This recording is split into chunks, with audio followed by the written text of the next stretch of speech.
থুতনিতে কামড়ের অনুভব হতেই আমার ঘুম ভেঙে গেল। ব্যথায় কুকড়ে উঠে থুতনিতে হাত দিতেই সামনে থাকা লোকটি থুতনি থেকে আমার হাত সরিয়ে বিছানায় চেপে ধরে আমার ঠোঁটের উপর হামলা চালালো। যেন ক্রমশ এক জন্মে আমার এই ঠোঁট লোকটির শত্রুতার ভূমিকা পালন করেছিল। তাই এই জন্মে সামনে পেয়ে এই ঠোঁটের উপর অত্যাচারের তার সুদে আসলে মিটিয়ে নিচ্ছে। অন্ধকারে লোকটার চেহারা দেখতে না পারলেও বুঝতে বাকি রইল না লোকটা কে। নিজেকে ছাড়ানোর কোনো উপায় নেই, তবুও হাত মোচড়ানো শুরু করলাম লোকটার থেকে ছাড়া পাওয়ার জন্য। কিন্তু শেষ রক্ষা যখন হলো না, তখন কান্না ছাড়া আমার কাছে আর কিছুই অবশেষ রইল না। ব্যথার চোটে দুই চোখের জল ছেড়ে কাঁদতে লাগলাম। অন্ধকারে আমার চোখের জল গড়ানো বুঝতে পেরে আরমান ভাই এবার আমার ঠোঁট ছেড়ে চোখের দিকে তাকালো। কিরে, এইভাবে বাচ্চাদের মতো কাঁদছিস কেন? তুমি এমন কেন আরমান ভাই? সব সময় আমাকে ব্যথা দাও খালি। চুমু যদি দেবে তো একটু ভালোবেসেই তো দিতে পারো। আমার কথায় এবার আরমান ভাই আমার উপর থেকে উঠে বসলো। আমাকে কি তোর পাগল মনে হয়? ভালোবেসে চুমু খাবো, তাও আবার তোকে? পিতু, নিজেকে কি তুই খুব বড় হিরোইন ভাবিস যে তোকে ভালোবেসে চুমু খাবো? ভাইয়া ওঠার সাথে সাথে আমিও উঠে বসে টেবিলের ল্যাম্পটা জ্বালিয়ে দিলাম। তারপরে মিনমিন করে বললাম, যদি ভালোই না বাসো তাহলে বারবার কেন এত কাছে আসো যন্ত্রণা দেওয়ার জন্য? কারণ তোর মতো হ্যাংলায় মেয়েকে শুধু যন্ত্রণা দেওয়ারই ইচ্ছে করে, ভালোবাসতে নয়। কথাটা বলতে বলতে ওনার নজর পড়ে আমার টেবিলে থাকা দুধের গ্লাসটায়। আরে তুই তো দেখি দুধটাও খাসনি, তাই তো বলি তোকে দিন দিন আমার এত পিচ্ছি পিচ্ছি কেন লাগে? দুধ না খেলে কি আর কেউ বড় হয়?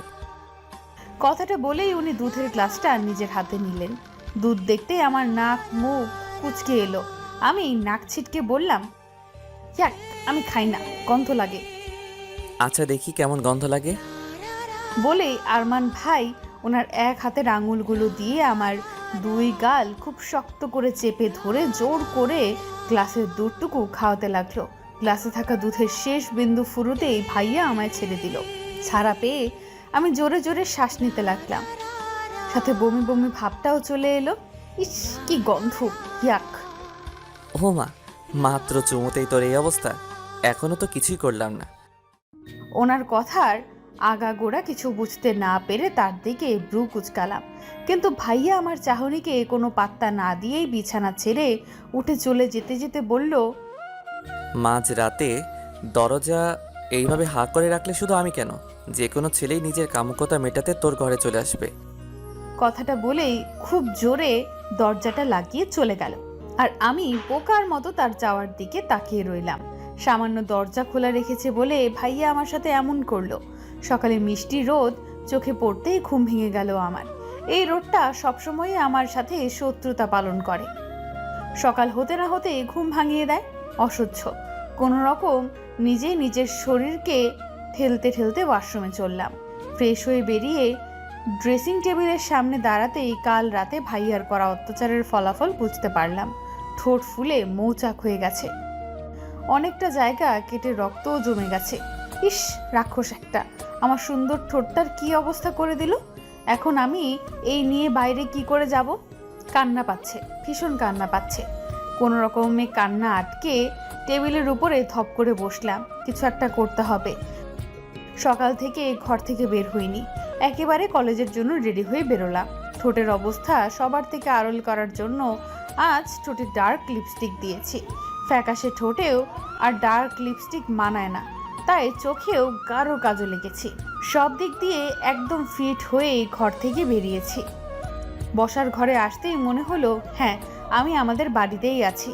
যেই বাড়িটা শুধু একটা বাড়ি নয়, আস্ত চিড়িয়াখানা।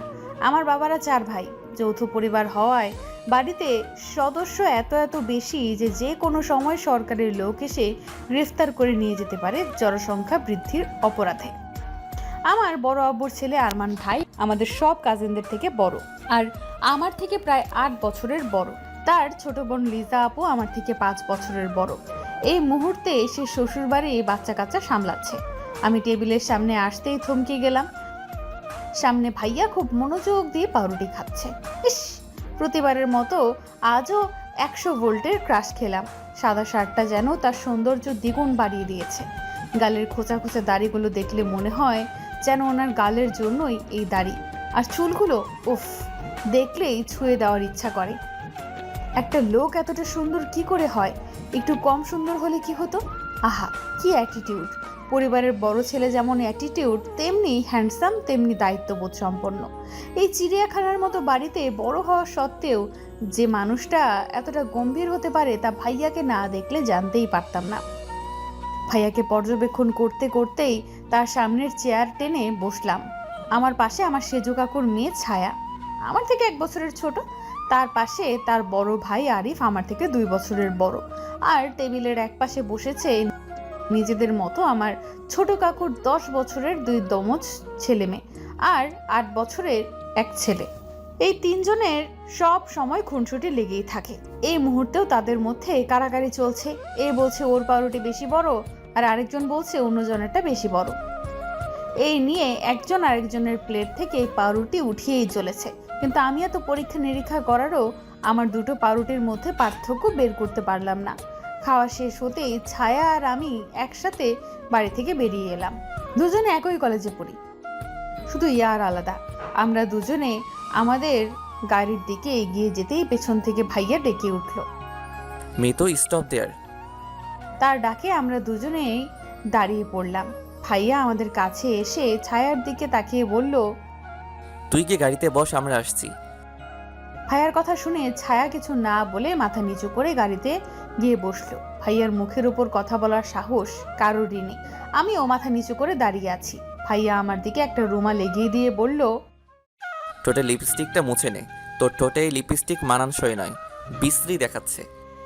কথাটা বলেই রুমাল আমার হাত দিয়ে ভাইয়া গিয়ে গাড়ির ড্রাইভিং সিটে বসলো। কিন্তু আমি পড়লাম মহাবিপদে। এই লিপস্টিক তো আমি মুছতে পারবো না। লিপস্টিক মুছলেই আমার মান সম্মান সব প্লাস্টিক হবে। আর আমার যা ফ্রেন্ড, আমার ঠোঁট কাটা দেখলে আমাকে পচাতে পচাতে শেষ করবে ওরা। কিন্তু ভাইয়ার কথা না শুনলে যে কঠিন শাস্তি পেতে হবে।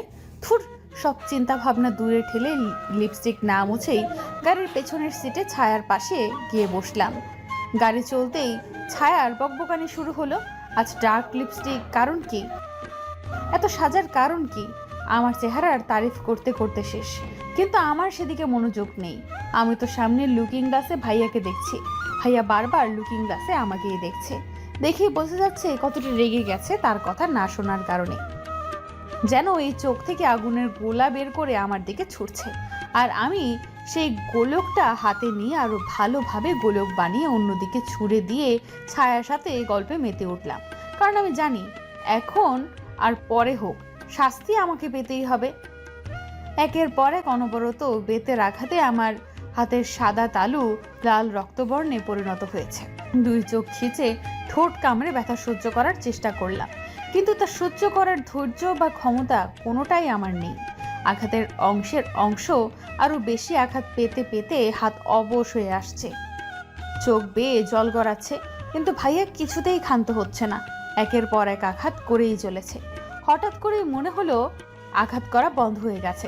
সাথে সাথেই কিছু একটার শব্দ আমার কানে আসতেই আমি চমকে উঠলাম।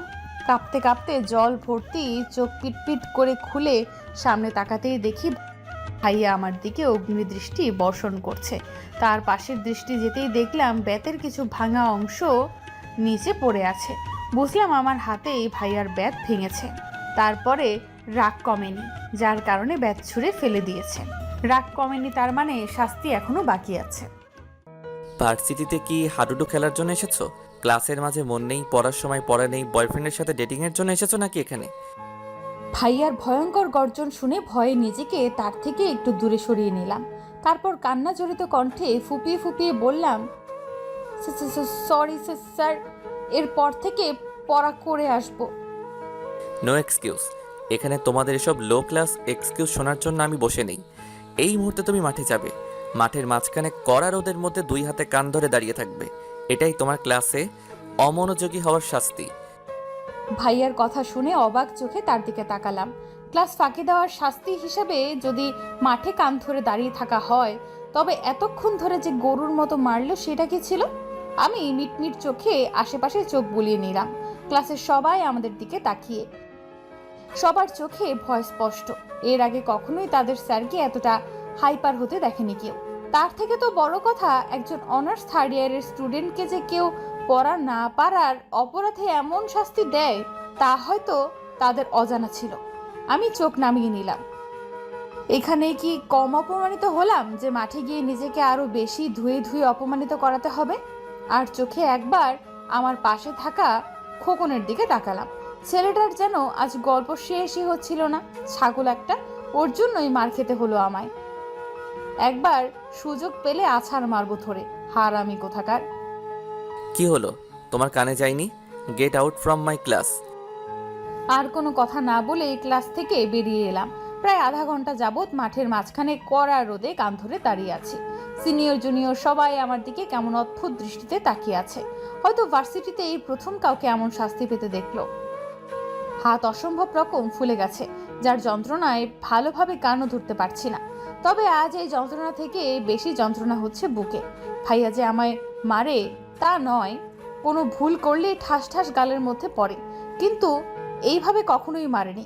খুব কষ্ট হচ্ছে। ভাইয়া কিভাবে পারলো আমায় এইভাবে মারতে? একটুও কষ্ট হলো না বুঝি? ভাইয়া এই ভার্সিটির ইংলিশ প্রফেসর।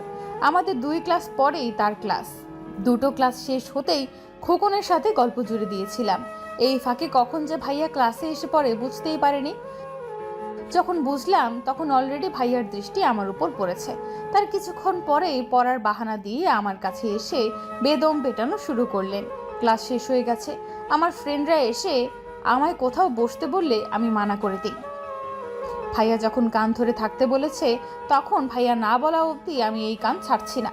আমিও একরোখা টাইপের মেয়ে। দেখি কতক্ষণ আমায় এই রোদের মাঝে দাঁড় করিয়ে রাখতে পারে। আমার কথার সাথে হার মেনে সবাই চলে গেল। এই দাঁড়িয়ে রইলাম এই রোদের মাঝে, ঘেমে একাকার হয়ে গেছি। কিছুক্ষণ পর পর মাথা ঘুরিয়ে উঠছে, কিন্তু আমি আমার জেদ কিছুতেই ছাড়ছি না। যতক্ষণ না ভাইয়া নিজে থেকে আমায় রোদ থেকে সরিয়ে যাওয়ার কথা বলে ততক্ষণ পর্যন্ত আমি এখান থেকে সরবো না। গলা শুকিয়ে কাঠ হয়ে গেছে। তৃষ্ণা পেয়েছে, ভীষণ তৃষ্ণা পেয়েছে। জিহ্বা দিয়ে ঠোঁট ভিজিয়ে নিলাম। তখনই কোথা থেকে ছায়া দৌড়ে এসে আমার সামনে দাঁড়ালো। মিতু, এই নে পানিটুকু খেয়ে নে। আমি পানি খাবো না। উফ, এ পানি ভাইয়া পাঠিয়েছে। ভাইয়া তোকে পানি খেতে বললো, আর খুব তাড়াতাড়ি ছায়া গিয়ে বসতে বললো। চল তাড়াতাড়ি এখান থেকে। ছায়ার কথায় আমি কান ছেড়ে ভাইয়ার কেবিনের দিকে তাকালাম। ভাইয়া তার কেবিনের সামনে 2 হাত পকেটে রেখে আমার দিকে তাকিয়েই আছে। তাকে দেখে আমার চোখের বাঁধ ভাঙলো। হয়তো খুব বেশি অভিমান জন্মে গেছে মানুষটার উপর। গাছের নিচে বসে আছি আর চোখে জলেরা ভীষণ অবাধ্য হয়ে গেছে। কিছুতেই আটকে রাখতে পারছি না। আমার পাশে বসে আমার বন্ধুরা আমাকে সান্ত্বনা দিয়েই চলেছে। তখনই খোকন আমার দিকে একটা রুমাল এগিয়ে দিল চোখের পানি মুছে নেওয়ার জন্য। আমিও সুযোগ পেয়ে রুমালে চোখের পানি, শুদ্ধ নাকের পানিটাও ছেড়ে নিলাম। নাকটা অনেকক্ষণ ধরেই শিরশির করছিল। ছাদের এক কোণে দাঁড়িয়ে মেয়েদের লুকোচুরি খেলাটা দেখছি। কি অদ্ভুত এই আকাশ! মানুষের থেকে কত দূরে থেকেও তাদের সুখ, কষ্ট, আবেগ, অনুভূতি কত সহজেই আপন করে নিতে পারে। কত সহজেই একটা মানুষ এই আকাশকে নিজের থেকেও বেশি ভরসা করে ফেলে। যেই কষ্টটা সবার সাথে ভাগ করতে পারে ওই আকাশের সাথে তা ভাগ করে নেয়। আর ওই আকাশ নিঃস্বার্থভাবে সব কিছুর ভাগ নিয়ে নেয়। যেমন আজ আমার ভেতরের সকল অভিযোগ এই আকাশ একের পর এক শুনেই চলেছে। কখনো তো আরমান ভাইয়ের প্রতি থাকা অভিযোগগুলো তাকে শোনাতে পারেনি, আজও পারিনি। তাই আজও এই অভিযোগ শোনার মতো এই আকাশ ছাড়া আর কেউ নেই। 2 চোখের বন্যায় ভাসছে। আজ ভাইয়া যেভাবে কলেজের সবার সামনে আমায় অপমান করলো, সেটা না করলেও পারত। সামান্য তার কথা মানেনি বলে এইভাবে শাস্তি দিলেন আমায়। আসলেই কি এই শাস্তিটা আমার প্রাপ্য ছিল? ভাইয়া আমায় কখনো বোঝেনি, নাই বোঝার চেষ্টা করেছে। একবারও ভাবলো না কেন আমি তার কথা মানলাম না? ভাববে কেন? যখন ভালোই বাসে না তখন বুঝতে যাবে কেন? আমি পাগলের মতো তার পেছনে ছুটেছি, আর ছুটবো না। খুব অভিমান জন্মেছে, খুব। কখনো কথা বলবো না তার সাথে, কখনো না। ছাদে রাতের আকাশ দেখতে দেখতেই আমি নিজের ভাবনায় বিলীন ছিলাম। তখনই হঠাৎ মনে হলো আমি হাওয়ায় ভাসছি। ভয়ে আমি হাতের কাছে যা পেলাম সেটাই খামচে ধরলাম। মুহূর্তেই হাত ব্যথায় নাড়া দিয়ে উঠল। নিজেকে সামনে তাকিয়ে দেখি ভাইয়া। আমি ভাইয়ার কোলে। সাথে সাথেই তার থেকে মুখ ফিরিয়ে নিলাম। কোনো কথাই বলবো না আজ তার সাথে। তবে আমার মুখ ফিরিয়ে নেওয়াতে আরমান ভাইয়ার কোনো হেলদোল হলো বলে মনে হলো না। সে নিজের মতো সামনের দিকে আমায় নিয়ে আমার রুমে নিয়ে এলো। আমাকে বিছানার উপর বসিয়ে ভাইয়া আমার সামনে টুল টেনে বসে আমার দিকে তীক্ষ্ণ দৃষ্টি নিক্ষেপ করলো। আমি সেটাকে না দেখার ভান করে উঠে চলে যেতে চাইলে আরমান ভাই আমার হাত ধরে নিজের সামনে বসিয়ে নিল। আমার হাত ধরায় আমি ব্যথায় কুঁকড়ে উঠলাম, কিন্তু ভাইয়া সেদিকে ভ্রুক্ষেপ না করে আরও শক্তভাবে চেপে ধরলো আমার হাত। এবার আমার প্রাণ যায় যায় অবস্থা। কে যেন বলেছিল তোকে ভালোবাসার মানুষের দেওয়া ব্যথা যতটা গভীর হবে ভালোবাসা ততটাই গভীর হবে। তাই তো হাতে এখন পর্যন্ত মলম লাগাসনি, তাই না? আহ ভাইয়া ছাড়ো, লাগছে আমার। কেন, ব্যথা সহ্য করার ক্ষমতা নেই? আমি এবার কোনো কথা বলার অবস্থাতেই রইলাম না, হ্যাঁ ভ্যাঁ করে কেঁদে দিলাম। এই চুপ, একদম চুপ। এইসব ন্যাকামো করে তুই তোর বয়ফ্রেন্ডের কাছে সিম্প্যাথি পাবি, আমার কাছে নয়। আরমান ভাইয়ের কথা শুনে এবার আমি ব্যথা ভুলে তার দিকে ফ্যাল ফ্যাল দৃষ্টিতে তাকালাম, আর ও আমার হাতটা ঝাটকা মেরে ছেড়ে দিয়ে পকেট থেকে মলম বের করে আমার দিকে এগিয়ে দিল। নে, হাতে লাগিয়ে নে এটা। লাগাবো না, লাগাবো না, লাগাবো না, শুনেছো তুমি? লাগাবো না বলেই বিছানা থেকে উঠে চলে আসতে চাইলে ভাইয়া পেছন থেকে উঠে আমার হাতে হ্যাচকা টান দিতেই আমি ডাল সামলাতে না পেরে ভাইয়ার বুকের উপর পড়লাম। এই সুযোগে ভাইয়া এক হাতে আমার কোমরে জড়িয়ে নিজের সাথে মিশিয়ে নিল। ভাইয়ার এত কাছে আসার কারণে আমার দম বন্ধ হয়ে আসার অবস্থা। ভাইয়ার উষ্ণ শ্বাস আমার মুখের ওপর পড়ছে, যা আমার ভেতরে তোলপাড় শুরু করেছে। আমি ধীরে ধীরে নিজেকে ছাড়িয়ে নেওয়ার চেষ্টা করতেই ভাইয়া এবার আমাকে নিজের শরীরের সাথে গভীরভাবে জড়িয়ে নিল। আমি আর ভাইয়ার চোখে চোখ মেলানোর অবস্থাতে রইলাম না। ভাইয়ার এত কাছে আসতেই অস্বস্তিতে আমার দম যায় যায় অবস্থা। ভাইয়া প্লিজ দূরে যাও, আমার অস্বস্তি হচ্ছে। আমি কাছে এলেই বুঝি তোর অস্বস্তি হয়? খোকন যখন তোর ক্লোজ হয় তখন অস্বস্তি হয় না? এখানে খোকন কোথা থেকে আসছে? আসছে, আসার কারণ আছে বলেই আসছে। এই মেয়ে এত বেখেয়ালি কেন তুই? কে তোর দিকে কোন নজরে তাকাচ্ছে সেটাও বুঝিস না? ভাইয়ার কথার সব কিছু আমার মাথার উপর দিয়ে গেল, যার কারণে আমি তার চোখের দিকে অবাক হয়ে তাকালাম। আমার চাহনি দেখে ভাইয়া এক হাতে আমার পেছনের চুল আঁকড়ে ধরে আমার ঠোঁটের কাটা অংশে তার ঠোঁটের আলতো করে পরশিকে দিল। ভাইয়ার স্পর্শে আমি কেঁপে উঠলাম, পুরো শরীরে যেন বিদ্যুৎ খেলে গেল। অবশেষে চোখ খুলতেই অনুভব করলাম ভাইয়া আমার ঠোঁটে নিজের ঠোঁট দখল করে নিয়েছে। এবার যেন আমার পুরো শরীরের অবশ হয়ে যাচ্ছে। তারপরেও নিজেকে ভাইয়ার বাঁধন থেকে ছাড়ানোর জন্য তার বুকে ধাক্কা দিচ্ছি, কিন্তু এতে করে ভাইয়া আরও বেশি আমাকে নিজের গভীরে ডুবিয়ে নিয়ে যাচ্ছে। এবার আমি আর নিজেকে ছাড়ানোর চেষ্টা করলাম না, ডুবে গেলাম তার ভালোবাসার পরশের মাঝে। যতই অভিমান করি না কেন, ভালো তো এই মানুষটাকেই বাসি। বেশ কিছু সময় পর ভাইয়া আমার ঠোঁট ছেড়ে গলায় নেমে গেল। গলার নিচে থেকে আমার কালো তিলটা একটু জোরে কামড় বসাতেই আমি ব্যথায় কুঁকড়ে উঠলাম। ভাইয়া এবার আমার গলা থেকে মুখ তুলে আমার চোখের দিকে তাকিয়ে মাতাল করা কণ্ঠে বলল, আমি চাই না আমার জিনিসে অন্য কারো বাজে নজর পড়ুক। নিজের জন্য নয়, আমার জন্যও তো নিজের খেয়াল রাখতে পারিস। ভাইয়ার কথা শুনে আমার বুক ধুকধক করে উঠল। এই প্রথমবার ভাইয়া আমায় নিজের বলে সম্বোধন করলো। ভালোবাসো আমায়? কথাটা বলেই ভাইয়ার চোখের দিকে তাকালাম উত্তর খোঁজার চেষ্টায়, কিন্তু আরমান ভাই আমার সব চেষ্টায় জল ঢেলে আমায় বিছানার উপর ছুঁড়ে ফেলে বলল, বয়স কত তোর? এই বয়সে প্রেম প্রীতির কথা ভাবিস? লজ্জা করে না? আগে বড় হয়ে নে, তারপর না হয় এসব কথা বলতে আসিস। আর তার আগে হাতে মলমটা লাগিয়ে নে। এটাও তুমি নিজে লাগিয়ে দেবে না? মারার সময় তো নিজের হাতেই মেরেছিলে। চাকর নই তোর যে মলম লাগিয়ে দেব। ইচ্ছে হলে মলম লাগা, না হলে ছুঁড়ে ফেলে দে। কথাটা বলেই গটগট করে রুম থেকে বেরিয়ে গেল আরমান ভাই। আমি অবাকের চরম সীমায়। কি এমন বললাম যার কারণে এত রাগ দেখালো? তবে যাই হোক, ভাইয়া আমায় এটা বলেনি যে ও আমায় ভালোবাসে না। বলেছে আমার বয়স হয়নি, কিন্তু আমি তো 18+। আর কত বড় হতে হবে আমায়? আর যদি প্রেম করারই বয়স হয়নি, তাহলে যে ও আমায় এইভাবে যখন তখন চুমু খায় সেটার বয়স হয়েছে আমার? ধুর বাবা, যতই ভাবছি ততই কনফিউশন। আর ভাববো না, তাতে যা হয় হোক। আমার কি, আমি তো জানি আরমান ভাই আমায় কতটা ভালোবাসে, শুধু সেটা মুখে স্বীকার করে না। আর আমি তো তার মুখ থেকে শোনার জন্য পাগল হয়ে আছি। ইস, যখন ভাইয়া আমায় ভালোবাসি বলবে তখন আমার অনুভূতিটা কেমন হবে ভাবতেই গা শিরশির করে উঠছে। উফস, সকাল হতেই আমি আরমান ভাইয়ের ঘরে উকি মারা শুরু করলাম। একটু দেখে তো নেই কি করছে এই লোকটা। তার ঘরের দরজা খুলে মাথা ভেতরের দিকে উকি মারলাম, কিন্তু এ কি, আরমান ভাইয়া কোথায়? পুরো রুমের কোথাও নেই। হতাশ হয়ে যখন চলে আসবো তখনই দেখলাম ভাইয়া ওয়াশরুম থেকে বেরিয়ে এলো, হাতের টাওয়ালটা দিয়ে মাথার চুলগুলো ঝাড়ছে। খালি বুক, একটা কাঁচা হলুদ গ্যাবার্ডিন এবং গ্যাবার্ডিনের প্যান্ট পরা অবস্থায় রয়েছে।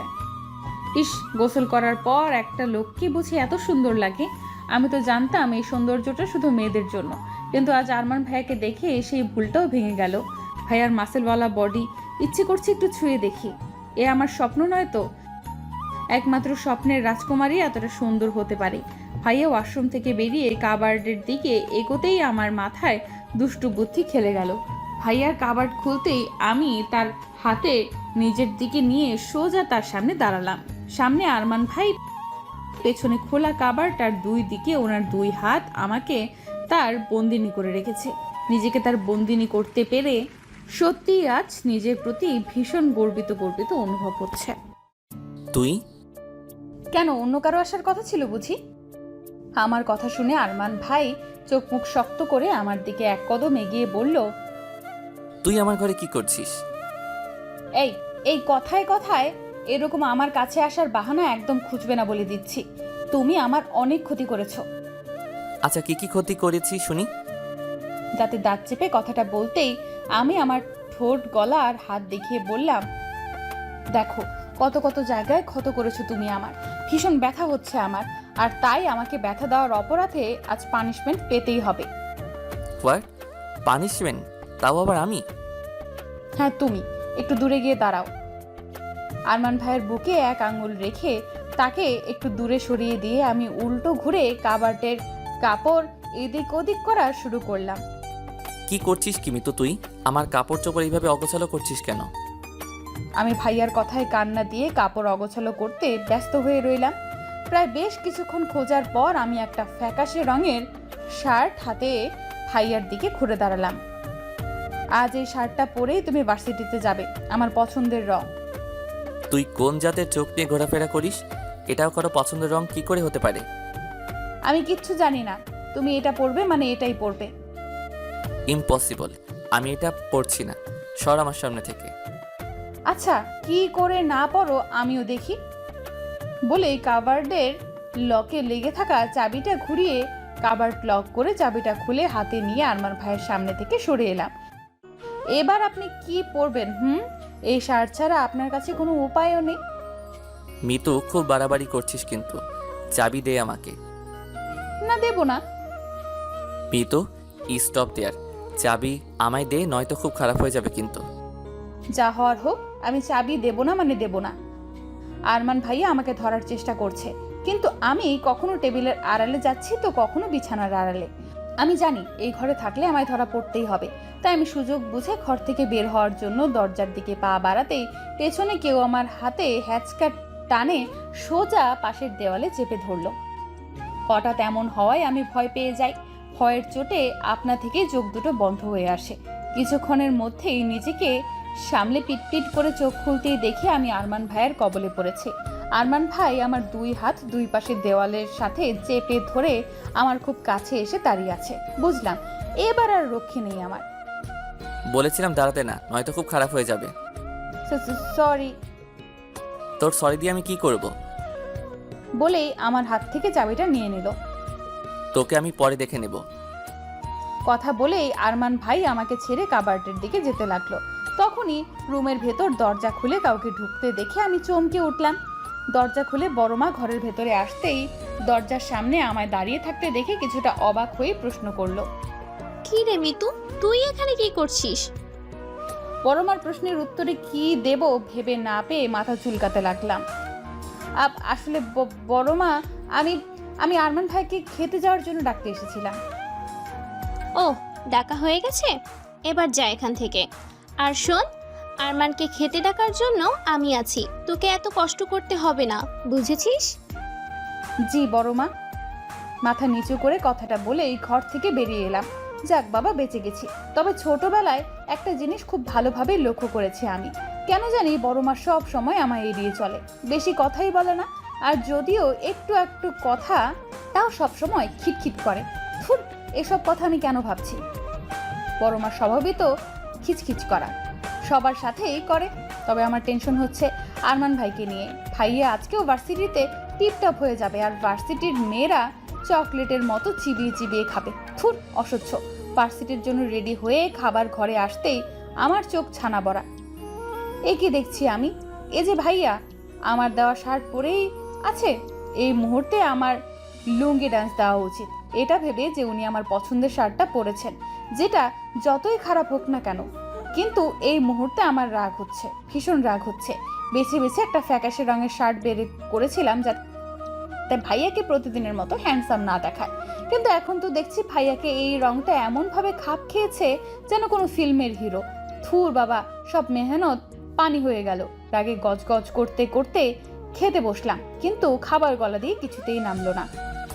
বারবার ভাইয়ার দিকেই চোখ যাচ্ছে, আর চোখে চোখ পড়তেই সাথে সাথে চোখ নামিয়ে নিচ্ছি। খাওয়া শেষ হতেই ভাইয়া বেরিয়ে গেল, তার পিছু পিছু আমি আর ছোঁয়াও বেরোলাম। ভার্সিটিতে পৌঁছেই গাড়ি থেকে নেমে চলে আসবো, তখনই ভাইয়া পেছন থেকে ডাকলেন। আমি পিছু ফিরে দেখি আরমান ভাই গাড়িতে হেলান দিয়ে দু হাত বুকে ভাঁজ করে আমার দিকে বাঁকা হেসে তাকিয়ে আছে। তোর পছন্দ আছে বলতে হবে। সত্যি শার্টটা একদমই পারফেক্ট আমার জন্য, তাই না? খুব বুঝলাম ভাইয়া আমাকে পচাচ্ছে, তা খুব ভালো করেই বুঝলাম। তাই নিজের মাথার চুল নিজেই ছিঁড়তে ছিঁড়তে ভার্সিটির ভেতরে চললাম। নিজের উপর রাগ হচ্ছে, কেন যে এই শার্টটা বের করতে গেলাম কে জানি। ভার্সিটিতে প্রবেশ করতেই চোখ গেল সামনের মাঠে, খোকন তার বন্ধুদের সাথে আড্ডা দিচ্ছে। হারামজাদা আমার উপর বাজে নজরে তাকায়। এর তো আজ একটা হেস্তনস্ত করেই ছাড়বো। এর জন্যই কাল আমায় ভাইয়া সবার সামনে এত এত অপমান করেছিল। নিজের গলার ওড়নাটা ঠিক করতে করতে তার দিকে এগোলাম। বলা যায় না এই ছেলে আবার আমার দিকে নজর নিক্ষেপ করতে পারে।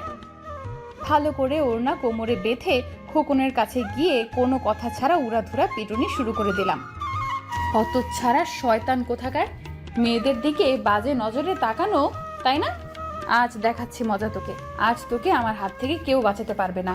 এই নে, এই নে, এটাও নে, এটাও নে, সাথে আর একটাও নে, বোনাস আর একটা, এবারও নে। মুখে যা আসছিল তাই প্রলাপ বকতে বকতে বেদম পিটিয়ে যাচ্ছে তাকে। শরীরের সর্বশক্তি দিয়ে পেটোচ্ছি। সবাই আমাকে আটকানোর চেষ্টা করছে, কিন্তু আমি আমার হাত ধরলে পা দিয়ে মারা শুরু করছি। কিছুতেই আজ ছাড়বো না ওকে। মেয়েদের দিকে বাজে নজরে তাকানো সারা জীবনের জন্য ঘুচিয়ে দেবো আজ। নিকৃষ্ট প্রাণী কোথাকার। আমি খুব তৃপ্তি নিয়ে খোকনকে পিটিয়ে যাচ্ছি, এমন সময় আমার হাতে হ্যাঁচকা টান অনুভব করলাম। টাল সামলাতে না পেরে কিছু একটার উপর হুমড়ি খেয়ে পড়লাম। নিজেকে সামলে সামনে তাকিয়েই দেখি আমার আরমান ভাইয়ের বুকে পড়ে রয়েছি। ভাইয়া দাঁতে দাঁত পিষে আমার দিকে তাকিয়ে বলল, মন ভরেছে? না ভরেনি, আমি ওকে আরো কয়েক ঘা মারবো। বলেই ভাইয়ার থেকে নিজেকে ছাড়াতে চাইলে ভাইয়া আরো জোরে আমার হাত চেপে ধরে। কিন্তু ওর ভরে গেছে। ভাইয়ার কথার আগাগোড়া কিছুই না বুঝেই তার দিকে ফ্যালফ্যাল করে তাকালাম। স্টুপিড কোথাকার, যখন শরীরে বিন্দুমাত্র শক্তি নেই তখন এই শরীর নিয়ে একটা ছেলেকে মারতে এসেছো কি তার মনের তৃপ্তি মেটানোর জন্য?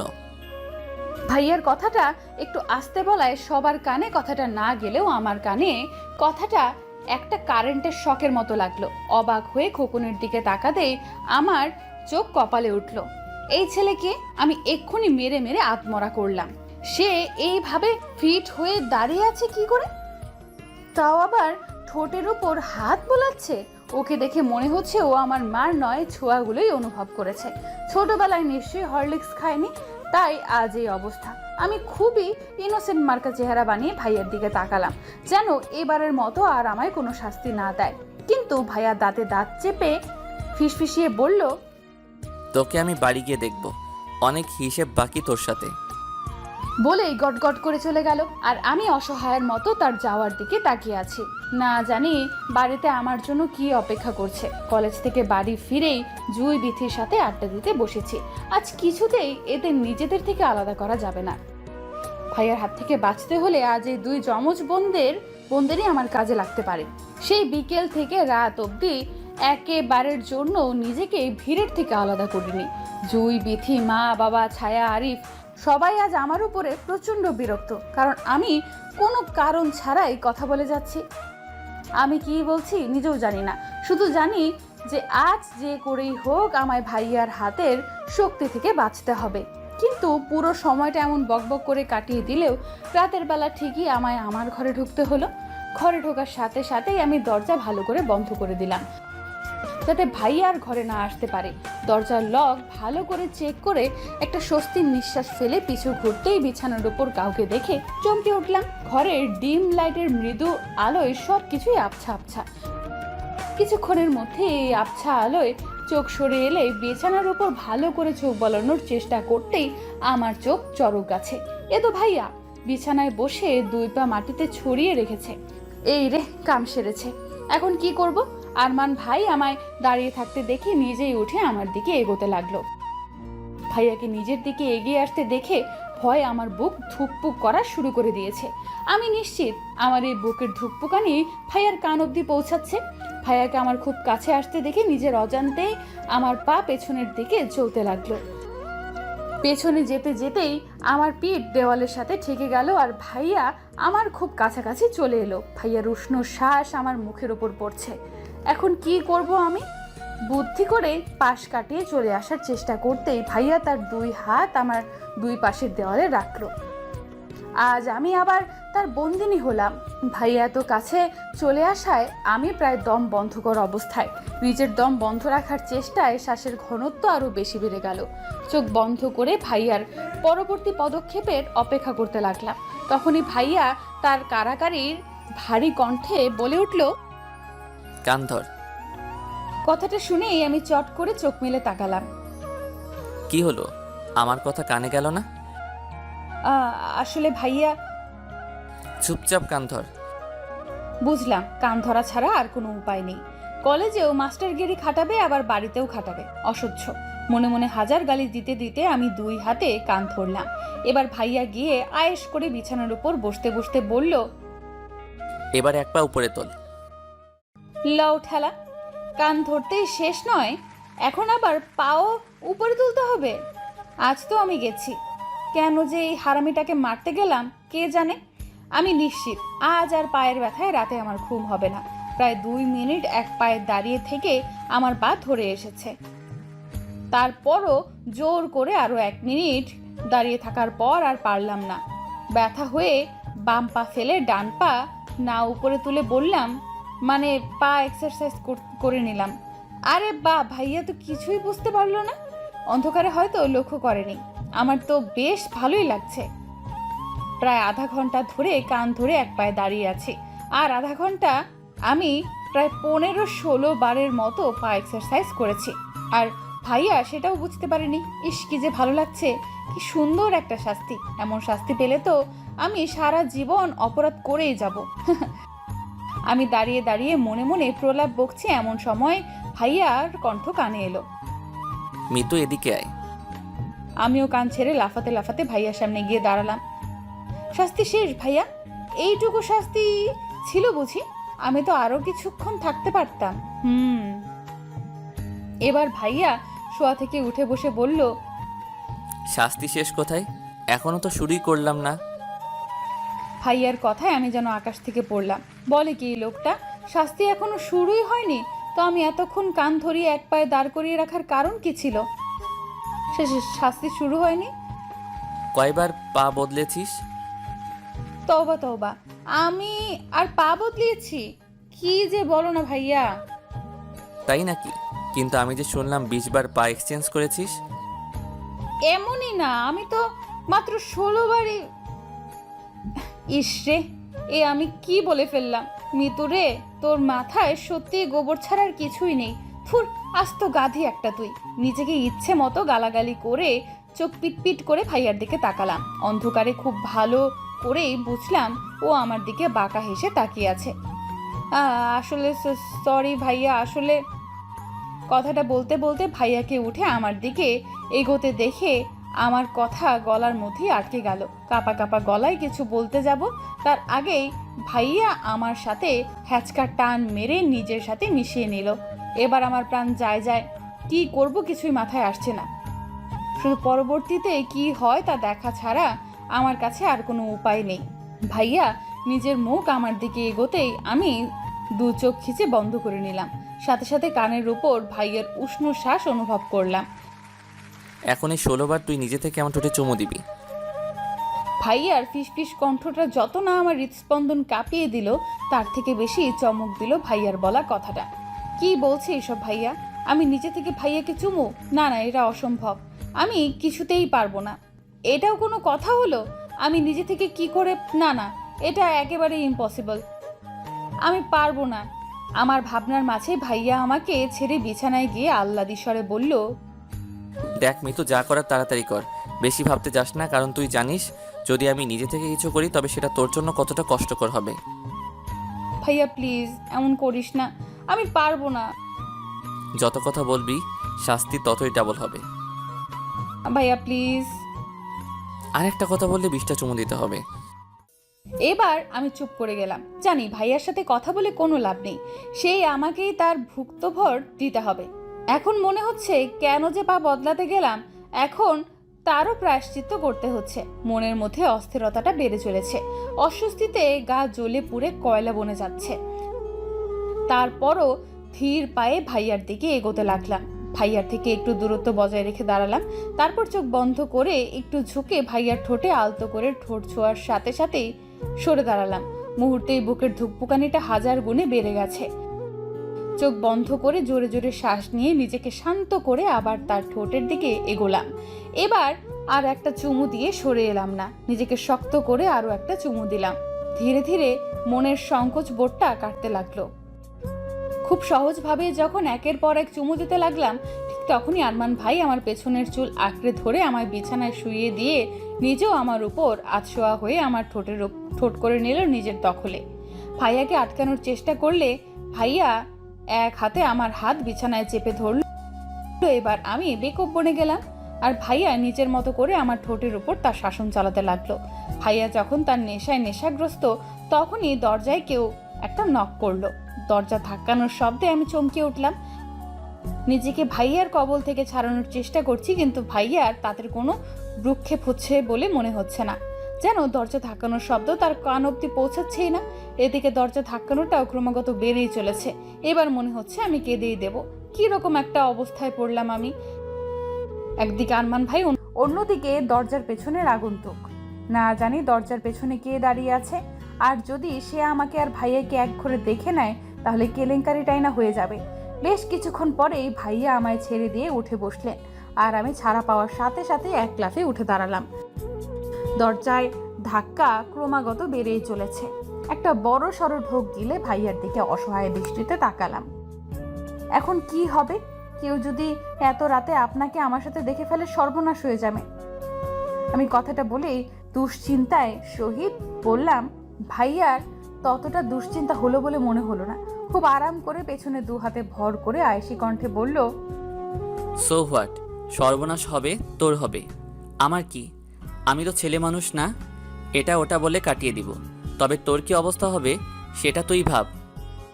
ভাইয়ার কথা শুনে এবার আমার রাগ হলো, প্রচন্ড রকমের রাগ হলো। একটা মানুষ এতটা নিষ্ঠুর স্বার্থপর কি করে হতে পারে? খারাপ, খুবই খারাপ লোক একটা। কেন যে এর ভালোবাসায় হাবুডুবু খেলাম কে জানে। এর এখন মাছ দরিয়ায় পড়ে পস্তাচ্ছি তো। একদম ঠিক হয়েছে, আমি তো এটাই ডিজার্ভ করি। আমার মতো মেয়ে এটাই ডিজার্ভ করে, কাজিনকে ভালোবাসবে, তাই না? ব্যাস, এখন ভালো করে বাস। আমার কান্না পাচ্ছে, ভীষণ কান্না পাচ্ছে। কেঁদে কেঁদে বন্যা বইয়ে দেওয়ার ইচ্ছে করছে। সব কিছু ভাসিয়ে নিয়ে যাক এই বন্যা, পৃথিবীর কোনো কিছুই যেন বাদ না থাকে। এই পৃথিবীর সব কিছু নির্দয় পাষাণ স্বার্থপর। আমার ভাবনায় বিচ্ছেদ ঘটিয়ে আবারও দরজার ধাক্কার গতি বেড়ে গেল। এমনভাবে ধাক্কাচ্ছে যেন এক্ষুনি দরজা ভেঙে ফেলবে। কোনো উপায় না পেয়ে বাধ্য হয়ে গুটি গুটি পায়ে এগিয়ে গেলাম দরজার দিকে। দরজা খুলতে হুড়মুড় করে বড় মা ঘরের ভেতর ঢুকে এলো। বড় মাকে দেখে ভয়ে আমার বুকের স্পন্দন থমকে গেল। এখন কি হবে? বড় মা তো ভাইয়াকে দেখে ফেলবে। কথাটা ভাবতেই বিছানার দিকে চোখ যেতেই আরমান ভাই ওখানে নেই। ওমা, গেল কই লোকটা? এক্ষুনি এখানে ছিল, ভ্যানিশ ট্যানিশ হয়ে গেল নাকি? তবে যাই হোক না কেন, আমি তো এই যাত্রায় বেঁচে গেলাম, এটাই ঢের বাবা। একটা স্বস্তির নিঃশ্বাস ফেলে বড়মার দিকে তাকাতেই বড়মা আমার দিকে তীক্ষ্ণ দৃষ্টিতে তাকিয়ে বলে উঠল, এতক্ষণ ধরে কি করছিলি? দরজা খুলছিলি না কেন? আসলে বড়মা খুব ঘুম পেয়েছিল তাই ঘুমিয়ে পড়েছিলাম। তুমি দরজা ধাক্কা দিচ্ছ, আমি তো বলতেই পারবো না। তাই নাকি? তা এমন কি মরার ঘুম ঘুমোচ্ছিলি যে এত ধাক্কানোর পরও তোর ঘুম ভাঙেনি? এসব কথা বাদ দাও, তুমি বলো এত রাতে তুমি আমার ঘরে কি করছো? মিনমিন করে কথাটা বলতেই বড়মা গর্জন করে উঠল। আরমান কোথায় বলতে পারবি? কথাটা শুনেই আমি চমকে উঠলাম। বড়মা এদিক ওদিক নজর দিচ্ছেন। আরমান ভাই কোথায় আমি কি করে বলবো? আমি তো ঘুমিয়েছিলাম। কেন, কি হয়েছে? না কিছু না, আরমান ওর ঘরে নেই, তাই ভাবলাম এখানে এসেছি কিনা। তুই ঘুমো, আমি যাই। কথাটা বলেই বড়মা ঘর থেকে বেরিয়ে গেল, আর আমি সাথে সাথে দরজা লাগিয়ে ঘরের লাইট জ্বালিয়ে দিলাম। খাটের তলার, টেবিলের তলা, বাথরুম, আলমারির পেছনে সব জায়গায় খুঁজেও ভাইয়াকে কোথাও খুঁজে পেলাম না। গেল কোথায় লোকটা? ঘরের এদিক ওদিক দেখতে দেখতে বারান্দায় আসতে দেখি ভাইয়া আমার বারান্দার নিচে দাঁড়িয়ে আমার দিকে তাকিয়ে আছে। তার মানে ভাইয়া পাইপ বেয়ে নিচে নেমে গেছে। আমাকে এক নজর দেখেই ও সেখান থেকে চলে গেল। বুঝলাম ভাইয়া এবার সদর দরজা দিয়ে ঘরের ভেতরে ঢুকবে। বুকের ওপর এক হাত রেখে একটা স্বস্তির নিঃশ্বাস ছাড়লাম। খুব বড় বাঁচা বেঁচে গেছি আজ। নিজের ঘরে এসে ড্রেসিং টেবিলের নিচের প্রতিবিম্বর উপরে নজর পড়লো আমার। আমি এক পা দুপা করে আয়নার সামনে দাঁড়ালাম। আমি যে আহামরি সুন্দর তা তো নয়, গায়ের রং একটু চাপা, শুধু একটু না, অনেকটাই চাপা। তারপরও আরমান ভাই আমায় কতটা ভালোবাসে। শুনেছি ভালোবাসার মানুষের অনুভূতি নাকি চোখে দেখেই বোঝা যায়। আমিও বুঝেছি আরমান ভাইয়ের চোখে আমার জন্য ভালোবাসা দেখেছি, আর এই অনুভূতিটা সেই ছোটবেলা থেকেই দেখে এসেছি। কিন্তু আমি যে তার মুখ থেকে শোনার জন্য ছটফট করছি। আমার অস্থিরতাটা কি ভাইয়া বোঝে না? আরমান ভাই যেদিন আমায় নিজের মুখে ভালোবাসার কথা বলবে, সেদিন আমার কিরকম অনুভূতি হবে সেটা ভাবতেই আমার পেটে সুরসুরি কাজ শুরু হয়ে যায়। ইস, তখনকার অনুভূতিটা কি সুন্দরই না হবে। লজ্জায় নিজের প্রতিবিম্বর দিকে তাকাতেই পারছি না। দু হাতে নিজের মুখ ঢেকে নিলাম। ইস, কি লজ্জা। নিজের ক্লাসে বসে এক নাগারে লিখে যাচ্ছি। কি লিখছি জানি না, শুধু যা মনে আসছে তাই লিখে যাচ্ছি। আজ আমাকে লিখতেই হবে। লিখে লিখে হাত ক্ষয় হয়ে যাক, তবুও আমায় লিখতেই হবে। কিন্তু আমার এই লেখার মাঝে বাদ সাধলো সুমন। বেটা আমার কলমটাই কেড়ে নিল। এই চাংরা, কি করছিস? কি কলম নিলি কেন আমার? বেশ করেছি, নিয়েছি, ইচ্ছে হলে আরো নেব। এই কলম কি তোর বাপের সম্পত্তি নাকি? ইচ্ছে হলো আর নিলি? দে আমাকে আমার কলম, লিখবো আমি। আহারে, লিখবো আমি? পড়াশোনায় তো নবঘণ্ট। এখন ইনি আমাদের লেখালেখি দেখাতে এসেছেন। তা কি লিখেছিলি দেখি একটু। কেন দেখাবো? দেখাবো না, একটুও দেখাবো না। আগে আমার কলম দে বলছি। এটা এই মুহূর্তে তুই আর পাচ্ছিস না, বুঝলি? বলেই এক বেঞ্চের পেছনে গিয়ে বসলো। আচ্ছা, দিবি না তো? দাঁড়া, দেখাচ্ছি মজা। কথাটা বলেই হাতে থাকা খাতাটা মুড়িয়ে তার পিঠে সর্বশক্তি দিয়ে মারা শুরু করলাম। সে আমার হাত থেকে বাঁচার চেষ্টা করে চলেছে, আর আমি তাকে মেরেই চলেছি। আর আমার পাশে বসে থাকা বন্ধুরা আমাদের কাণ্ড দেখে হেসেই চলেছে। বুঝলাম না এখানে হাসার মতো কি হলো। আমি একা এত কষ্ট করে মারছি, কোথায় আমায় একটু হেল্প করবে তা না, শুধু দাঁত কেলিয়ে যাচ্ছে হারামির দল কোথাকার। আমি ইচ্ছে মতো সুমনকে খাতার বাড়ি দিয়েই চলেছি। এমন সময় ক্লাসের মধ্যে সুমনকে মারার জন্য খাতাটা উপরে তুলতেই ভাইয়া এসে হাজির। ভাইয়াকে দেখেই আমি থমকে গেলাম। এটা কি হলো? কোথায় আমি ভেবেছিলাম আজ ভাইয়াকে বোঝাবো আমি পড়ালেখায় কত মনোযোগী হয়েছি, তাই লিখতে লিখতে হাত ক্ষয় হয়ে গেলেও লেখা বন্ধ করছি না। কিন্তু হলো তো তার উল্টোটা। এখন কি করব? তাড়াতাড়ি হাতের খাতাটা ভালো করে নিয়ে নিজের বেঞ্চে এসে দাঁড়ালাম। ভাইয়াকে দেখে সবাই অলরেডি দাঁড়িয়ে গেছে, কিন্তু ভাইয়া দরজার কাছে এসেই আমাকে ওইভাবে দেখে কিছুক্ষণ থমকে রইল। তারপর কোনো কথা ছাড়াই রুম থেকে বেরিয়ে গেল। ভাইয়ার এমন কাজে সবাই হতবাক। আমি বেঞ্চ থেকে সরে জানালা দিয়ে দেখার চেষ্টা করলাম ভাইয়া বাইরে কি করছে। গ্রিলওয়ালা জানালা ভেদ করে দেখলাম ভাইয়া 2 হাত কেমনে রেখে জোরে জোরে শ্বাস নিচ্ছে আর এদিক ওদিক তাকাচ্ছে। বুঝলাম ভাইয়া নিজের রাগ সংবরণ করার চেষ্টা করছে। তার মানে আজও আমার আর নিস্তার নেই। আজও কি তাহলে আমায় মার খেতে হবে? আজ যদি সেদিনের মতো মারে, এবার আর জীবিত থাকবো না, মরেই যাব আমি। কথাটা ভাবতেই আমার অন্তরাত্মা কেঁপে ওঠে। তখনই আমার মনে হলো, আচ্ছা ভাইয়া কি কোনো রকম জেলাস ফিল করছে আমায় নিয়ে, সুমনের উপর? কথাটা ভাবতেই আমার চোখ মুখ উজ্জ্বল হয়ে উঠল। পেয়ে গেছি রাস্তা। কিভাবে ভাইয়ার মুখে ভালোবাসি কথাটা বলতে হয় তা খুব ভালোভাবেই বুঝে গেছি আমি। আগে আগে দেখো হোতা হ্যাঁ ক্যা। কিছুক্ষণ পরেই ভাইয়া আবার ক্লাসরুমে ঢুকলো, কিন্তু এবার আর আমার দিকে তাকালো না। না তাকাক, তাতে কি? তবে এবার ভাইয়া দেখবে আমি কি কি করতে পারি। ভাইয়া তার ক্লাস শুরু করে দিল, আর এদিকে আমি আমার কাজ। ক্লাসের মাঝে অনেক বাহানায় সুমনের কাছে কথা বলতে লাগলাম, মুখ টিপে টিপে হাসতে লাগলাম, পড়া দেখানোর নাম করে গল্প করা শুরু করলাম। লেখার সময় খাতা থেকে ওর হাত সরিয়ে দেওয়ার নাম করে ওর হাত ধরতেই সামনে থেকে ভাইয়ার গর্জনরত আওয়াজ কানে ভেসে উঠল। Enough is enough, damn it. ভাইয়ার এমন গর্জনে ক্লাসে থাকা প্রায় সকলেই চমকে উঠল। হঠাৎ ভাইয়ার এমন ব্যবহারে কারোরই মাথায় ঢুকলো না। ভাইয়া টেবিলের উপর 2 হাত দিয়ে দাঁড়িয়ে আছে, রাগে চোখ লাল বর্ণ ধারণ করেছে। ভাইয়ার এই রূপ দেখে আমি নিজেও ভয় পেয়ে গেলাম। এবার এসে আবার আমাকে পেটানো শুরু করবে না তো? মনে মনে হাজারো ভয়কে জয় করার চেষ্টা করলাম, কিন্তু ভাইয়া আমাকে অবাক করে দিয়ে ক্লাস থেকে বেরিয়ে গেল। যাওয়ার আগে ভারী কণ্ঠে বলে উঠল, ক্লাস ইজ ডিসমিস। আমি ভয়ে ছোটখাটো একটা ঠোক গিললাম। ডোজটা কি বেশি হয়ে গেছে? এরপর থেকে আর ভাইয়ার সাথে দেখা হয়নি। কলেজ থেকে আসার সময়ও ভাইয়া একাই চলে এসেছিল, আমাকে নিয়েই আসেনি। তাই আমি ছায়া রিক্সা করে চলে আসি। বাড়ি এসে ব্যাগ নিজের ঘরে রেখে ভাইয়ার ঘরের দিকে এগোলাম।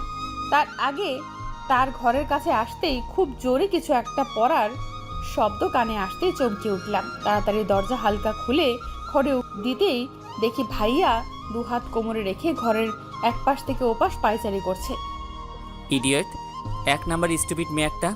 এতবার এত শাস্তি দেওয়ার পরেও আবার সেই ছেলেদের কাছে গিয়ে ঢলে পড়ে ইডিয়েটটা। সহ্য হয় না আমার ওকে কোনো ছেলের সাথে। এই বিষয়টা কি বোঝে না ওই স্টুপিডটা? নিজে নিজে এই কথাগুলো বিড়বিড় করে আয়নার সামনে গিয়ে দাঁড়ালো। চোখ দুটো ছোট ছোট করে আয়নায় নিজেকে খুঁটিয়ে খুঁটিয়ে দেখে বলল, ভার্সিটির প্রফেসর আমি, আর একজন প্রফেসর হয়ে কি না নিজের ছাত্রের উপরে জেলাস হচ্ছি, তাও ওই ইডিয়েটটার জন্য। ইউ ফুল। কথাটা বলেই খুব জোরে সামনে থাকা টুলে লাথি মেরে ওয়াশরুমের ভেতরে ঢুকে গেল। ভাইয়া রেহেন কাজে এতক্ষণ আমি মুখ চেপে হাসছিলাম। ভাইয়া ওয়াশরুমে ঢুকতেই আমি রুমের ভেতরে ঢুকে গেলাম। কেন জানি না এক মুহূর্তে আমার ভাংরা নাচার ইচ্ছে হচ্ছে। ইস, ভাইয়া আমায় নিয়ে জেলাস, ভাবা যায়? ভাইয়া খুবই আনন্দের সহিত ফ্লোরের উপর পড়ে থাকা টুলটা ঠিক জায়গায় রেখে দিলাম। তারপরে নাচতে নাচতে চলে আসবো, তখনই আমার নজর গেল ভাইয়ার টেবিলের উপর। টেবিলের লাল কার্পেটের উপর নীল ডায়েরিটা যেন খুব বেশি দৃষ্টি আকর্ষণ করছে আমার। একটু কৌতূহল নিয়েই আমি টেবিলের কাছে গিয়ে ডায়েরিটা হাতে নিলাম। এটা কি ভাইয়ার ডায়েরি? কি আছে এই ডায়েরির মধ্যে? ভাইয়ার মনের কথা। এবার কৌতূহলটা যেন আরো বেড়ে গেল। আমি জানতে চাই ভাইয়ার মনের কথা। তাই অন্যের ডায়েরি তার বিনা অনুমতিতে পড়া অন্যায় জেনেও ডায়েরিটা খুললাম। প্রথম পেজ ফাঁকা পড়ে আছে, কিছুই লেখা নেই। তাই আমি আবার একটা পেজ উল্টাতেই যা দেখলাম তাতে আমার চোখ কিছুক্ষণের জন্য থমকে গেল সেই পৃষ্ঠায়। এটা কে? আমি। ডায়েরির সাদা পাতায় পেন্সিলের আঁকা, হাতে আঁকা ছবি, আমার প্রতিচ্ছবি। ছবিটা থেকে যেন চোখ সরানোই মুশকিল। হ্যাঁ, এটাই আমি। চোখ, কান, নাক, মুখ সবটাই প্রমাণ করে এটা আমি। কিন্তু তারপরেও কিছু একটা তফাৎ আছে এই ছবির সাথে আমার চেহারার। কিছু তো একটা পার্থক্য আছে, কিন্তু সেটা কি? খুব নিখুঁতভাবে দেখতে লাগলাম ছবিটাকে। এই ছবি আর আমার চেহারার কি অমিল রয়েছে? হ্যাঁ, পেয়েছি, অমিল আছে, অনেক অমিল আছে। আর সেই অমিলটা হচ্ছে ভালোবাসার। ছবিটা খুব ভালোবাসার সাথে অঙ্কন করা হয়েছে। এই চোখ শুধু চোখ নয়, এই চোখে যে হাজারো মায়ায় ভিড়।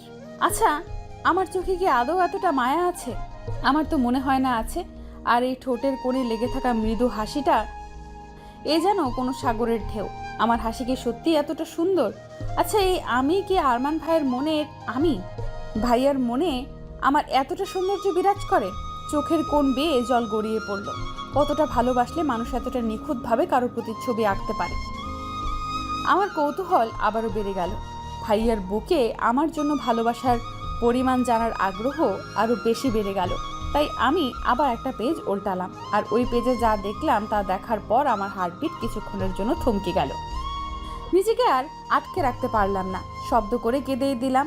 ডায়েরির সাদা কাগজে বড় বড় অক্ষরে লেখা, ভালোবাসি মিতু। এই লেখাটা দেখে মনে হচ্ছে ভাইয়া যেন আমার সামনে চিৎকার করে বলছে, ভালোবাসি মিতু, খুব খুব বেশি ভালোবাসি তোকে। তুই আমার ঘরে কি করছিস? আমার সেই চিরচেনা চমৎকার কণ্ঠটা শুনে আমি চট করে পিছু ফিরে তাকালাম। ভাইয়া টাওয়াল হাতে দাঁড়িয়ে আছে। হয়তো চোখে মুখের লাল আভাটা দূর করার জন্যই চোখ মুখে পানি দিয়েছে। আমার হাতে নিজের ডায়েরিটা দেখে চোখ মুখ শক্ত করে ধমক দিয়ে উঠল। তুই জানিস না কারো অনুমতি ছাড়া তার ডায়েরিতে হাত দিতে নেই? মিনিমাম এই কমন সেন্সটুকু তোর নেই? ভাইয়া আমাকে বকেই যাচ্ছে, কিন্তু আমি তার কথা শোনার মতো অবস্থায় নেই। নিজের অজান্তেই হাত থেকে ডায়েরিটা পড়ে যায়। নিজেকে আর ধরে রাখতে পারলাম না। দৌড়ে গিয়ে ভাইয়ার বুকে ঝাঁপিয়ে পড়ে হাউমাউ করে কাঁদতে লাগলাম। আজ এত সুখ সুখ কেন লাগছে আমার? যেন পৃথিবীর সব সুখ এসে এই বুকে বাসা বেঁধেছে, আর আমি এই বুকের একমাত্র অধিকারিণী। সত্যি আমি খুব ভাগ্যবতী। এমন ভালোবাসার মানুষ কয়জনে বা পায়? ভাইয়া হয়তো আমার এমন কাজে বুদ্ধিহীন হয়ে গেছে, হয়তো ভাবতে পারিনি আমি এমন কিছু করব। এতটা সুখের মাঝেও আমি অনুভব করলাম ভাইয়া ধীরে ধীরে তার হাত তুলছে, হয়তো আমায় নিজের সাথে আরো গভীরে জড়িয়ে নেওয়ার জন্য। তাই আমি আরো শক্তভাবে তার বুকে মাথা গুজে দিলাম। এমন সময় বড়মা কণ্ঠ কানে ভেসে এলো। বড়মার ডাক শুনে আমি ছিটকে দূরে সরে গেলাম। নিজের চোখ মুখ মুছে স্বাভাবিক হওয়ার চেষ্টা করলাম, কিন্তু ভাইয়া এখনো ওইভাবেই দাঁড়িয়ে আছে, যেন এখনো তার ঘোর কাটেনি। কিছুক্ষণের মধ্যেই বড়মা ঘরের ভেতরে ঢুকলো। আরমান তাড়াতাড়ি রেডি হয়ে। আমাকে দেখেই বড়মা কথা বলা থামিয়ে দিল। আমি মাথা নিচু করে আছি আর ভাবছি, বড়মা যদি জিজ্ঞেস করে আমি এখানে কি করছি, তাহলে কি উত্তর দেব? কিন্তু আমাকে অবাক করে দিয়ে বড়মা আমাকে এড়িয়ে আরমান ভাইয়ের দিকে তাকালো। আরমান তাড়াতাড়ি রেডি হয়ে নে, আমরা বেরোবো। এবার মনে হয় ভাইয়ার ধ্যান ভাঙলো। হালকা কেশে বলে উঠল, কোথায় যাওয়ার কথা বলছো? সেটা না হয় গেলেই দেখতে পাবি। এখন তাড়াতাড়ি রেডি হয়ে নে, তো সময় নেই। আমি কোথাও যাচ্ছি না। আমি এখানে তোর কোনো মতামত নিতে আসিনি, তোকে বলতে এসেছি। তুই যাচ্ছিস মানে যাচ্ছিস, আর কোনো কথা শুনতে চাই না আমি। বলেই বড়মা ঘর থেকে বেরিয়ে যেতেই ভাইয়া পা দিয়ে খুব জোরে বেডের লাথি মেরে চোখ মুখ শক্ত করে আমার দিকে তাকালো। আর আমি এই শব্দে কেঁপে উঠলাম। বুঝলাম না বড়মা বাইরে যেতে বলেছে তা নিয়ে এত রাগ করার কি আছে। সামান্য বাইরেই তো যেতে বলেছে। সেসব যাক, আমি এবার মাথা নিচু করে ঘর থেকে বেরিয়ে আসলাম। রাগের মাথায় আবার আমাকেই না মেরে বসে। রাত 8টা। বসার ঘরে বসে সবাই মিলে একসাথে জবার সিরিয়াল দেখছি। দেখতে দেখতে বিরক্ত বোর্ডটা চরম পর্যায়ে পৌঁছেছে। কিন্তু আমার মা এই জবার মারাত্মক ফ্যান, একটা এপিসোডও মিস করে না। তার সাথে রিপিট টেলিকাস্ট তো আছেই। উফ, কিভাবে যে মায়ের ব্রেনের জিনিসটা সহ্য করে কে জানে। তবে আমার টেনশন হচ্ছে ভাইয়াদের নিয়ে। এখন অবধি এলো না কেন তারা? সে কখন বড় আব্বু, বড় মা, আমার বাবা আর ভাইয়া বেরিয়েছে, কিন্তু এখন অবধি ফিরল না। কি করছে এতক্ষণ যাবৎ বাইরে? আমার ভাবনা শেষ হতে না হতেই দরজার কলিং বেল বেজে উঠল। আমি দৌড়ে গিয়ে দরজা খুলে দিলাম। হ্যাঁ, ভাইয়ারাই এসেছে। দরজা খোলার সাথে সাথে ভাইয়া ভেতরে ঢুকে সোজা উপরে নিজের ঘরে চলে গেল। চোখে মুখে বেশ গাম্ভীর্যতা ফুটে উঠেছে। ভাইয়ার পিছু পিছু বাকি সবাই ভেতরে ঢুকলো। বাবা, বড় আব্বু, বড় আম্মু গিয়ে সোফাতে বসতেই আমি দৌড়ে রান্নাঘরে গেলাম ওদের জন্য পানি আনতে। পানির ট্রেটা নিয়ে তাদের কাছে যেতে যেতেই বড় মা কথাটা কানে এলো। যাক বাবা, এতদিনে টেনশন ফ্রি হলাম। ছেলেটার বিয়েটা একেবারে ফাইনাল করেই এসেছি। কথাটা শুনতেই আমি থমকে গেলাম। মাথা কাজ করা বন্ধ করে দিল। কি বলছে কি বড় মা? তার মানে তারা ভাইয়ার জন্য মেয়ে দেখতে গিয়েছিল। ভাইয়া তাহলে বিয়ে করতে যাচ্ছে, তাও আবার অন্য কাউকে। আমার হাত পা কাঁপাকাঁপি শুরু হয়ে গেল, যেন এক্ষুনি হাতের গ্লাসগুলো পড়ে যাবে। কি রে, পানি নিয়ে আয়, খুব পিপাসা পেয়েছে তো। কথায় আমার ধ্যান ভাঙলো। হাতে থাকা ট্রে তাদের সামনে ধরতেই তারা পানির গ্লাস তুলে নিল, শুধু বড় মা ছাড়া। আমি পানির ট্রেটা টেবিলের উপরে রেখে সবার পেছনে এসে দাঁড়ালাম, যেন কারোর নজর আমার উপর না পড়ে। সবাই ভাইয়ার হবু বউকে নিয়ে কথা বলছে, সে কত সুন্দর, সে কত স্মার্ট। কিন্তু এসব শুনে যে আমার বুকটা দুমড়ে মুচড়ে যাচ্ছে সেটা কারোর নজরে পড়ছে না। নিজেকে আর আটকাতে পারলাম না, সবার আড়াল হয়ে ওখান থেকে চলে এলাম। ভাইয়ার নামের সাথে জুড়ে দেওয়া অন্য মেয়ের নাম, এই জিনিসটা যেন আমার একদমই সহ্য হচ্ছে না। মনের মধ্যে আবার হাজারো অভিযোগ জমা হলো ভাইয়ার বিরুদ্ধে, তাই ছাদে চলে এলাম। আজ আবার এই আকাশকে আমার অভিযোগ শুনতে হবে। কেন কেন ভাইয়া আমার সাথে এমনটা করলো? ভাইয়া তো ওখানে ছিল, তাই না? তার সামনে সবাই তার বিয়ে ঠিক করলো, অথচ সে কিছুই বলল না। হয়তো ওই মেয়ে খুব বেশি সুন্দর, তাই তো আমার কথা ভুলেই গেছে। ও কান্না পাচ্ছে, ভীষণ কান্না পাচ্ছে। আমি কি করে অন্যের সাথে ভাইয়াকে সহ্য করব? সামান্য নাম শুনতেই তো আমার বুক ফেটে যাচ্ছে। এখন কি করব আমি? কান্না ছাড়া যে আর কিছুই অবশেষ রইল না আমার। আপন মনে আকাশের দিকে তাকিয়ে কেঁদেই চলেছি। তখনই নিজের পেটে কারো হাতের স্পর্শ পেয়ে চমকে উঠলাম। মুহূর্তেই ওই হাত টেনে পিঠ তার বুকে ঠেকালো। বুঝতে বাকি রইল না এই হাতের মালিককে।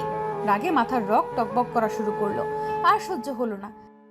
আমি ভাইয়ের দিকে ঘুরেই দুই হাতে তার বুকে ধাক্কা দিয়ে নিজের থেকে সরিয়ে দেওয়ার চেষ্টা করলাম, কিন্তু পারলাম না। বরঞ্চ ও আমাকে আরো গভীরভাবে নিজের কাছে জড়িয়ে নিল। আমি তার বুকে ধাক্কা দিয়ে নিজেকে ছাড়ানোর চেষ্টা করেই যাচ্ছি। ছাড়ো আমাকে, কেন এসেছো এখানে? কষ্ট দিয়ে সেটাতে মলম লাগাতে? সেটাতে আবার পুরনো দিনের অভ্যাস এটা, কিন্তু এই ফর্মুলায় কোনো কাজে আসবে না।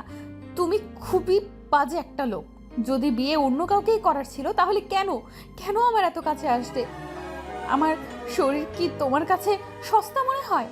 শুধুমাত্র তোমার সায়ে আজ আমি তোমায় এতটা ভালোবেসে ফেলেছি। এত অপমান সহ্য করেও আমি শুধু তোমাকেই ভালোবেসেছি। তোমার মুখের ভালোবাসি কথাটা শোনার জন্য ছটফট করেছি। এত কিছু হয়েছে শুধুমাত্র তোমার জন্য। কেন এত আশকারা দিয়েছো আমায়? ভালো যদি নাই বাসবে তাহলে কেন ভালোবাসার মানেটা শেখালে আমায়? কেন এত কষ্ট দিচ্ছ? সহ্য হচ্ছে না আমার। ভেতর থেকে দুমড়ে মুচড়ে ভেঙে পড়ছি আমি। দয়া করে আর কষ্ট দিতে এসো না, আর সহ্য করার ক্ষমতা নেই আমার। এক নাগারে কথাগুলো বলেই কান্নায় ভেঙে পড়লাম তার সামনে। এতে তার কি ভাবান্তর হলো বলতে পারবো না, কিন্তু হঠাৎই কানের কাছে কারো উষ্ণ শ্বাস অনুভব করলাম। ম্যাজিক দেখবি মিতো? ফিস ফিস করে কথাটা বলে এই ভাইয়া আমার দিকে তাকালো, আর আমি তার কথার মানে বুঝতে না পেরে ফ্যাল ফ্যাল করে তার চোখের দিকে তাকালাম। এটা কি মজা করার সময় যে ও আমায় এখন ম্যাজিক দেখাতে চাইছে? আমি কি বাচ্চা মেয়ে নাকি যে ম্যাজিক দেখেই আমি সব কষ্ট ভুলে যাব? এসব ভাবনার মাঝেই আমি অনুভব করলাম আমি হাওয়ায় ভাসছি। ভালো করে খেয়াল করে দেখলাম ভাইয়া আমায় কোলে তুলে নিয়েছে। কি করতে চাইছে কি ভাইয়া? কিছুই তো বুঝতে পারছি না। বসার ঘরে বসে থাকা সকলে আমাদের দিকে অবাক চোখে তাকিয়ে আছে। সকলের এমন চাহনি আমায় বেশ অস্বস্তিতে ফেলছে, যার কারণে আমি বারবার নিচু গলায় ভাইয়াকে আমায় নিচে নামাতে বলছি, কিন্তু ভাইয়ার তাতে কোনো হেলদোল হচ্ছে না। ও নিজের মতোই আমায় কোলে নিয়ে সবার সামনে দিয়ে বাড়ির বাইরে চলে এলো। পেছন থেকে বাবার বড় আব্বু বড় আম্মু অনেক ডাকার পরেও সে শুনলো না। আমি ভেবে পাচ্ছি না কি হচ্ছে আমার সাথে। কি করতে চাইছে ভাইয়া, আর কোথায় বা যাচ্ছি আমরা? আমার সকল ভাবনার মাঝেই ভাইয়া আমাকে গাড়ির সামনের সিটে বসিয়ে সিট বেল্ট লাগিয়ে দরজা লাগিয়ে দিল, আর ও নিচে ড্রাইভিং সিটে এসে বসলো। কোথায় যাচ্ছি আমরা? চেহারায় রাগে ভাব এনে কথাটা বললাম, কিন্তু তাতে কোনো কাজ হলো বলে মনে হলো না।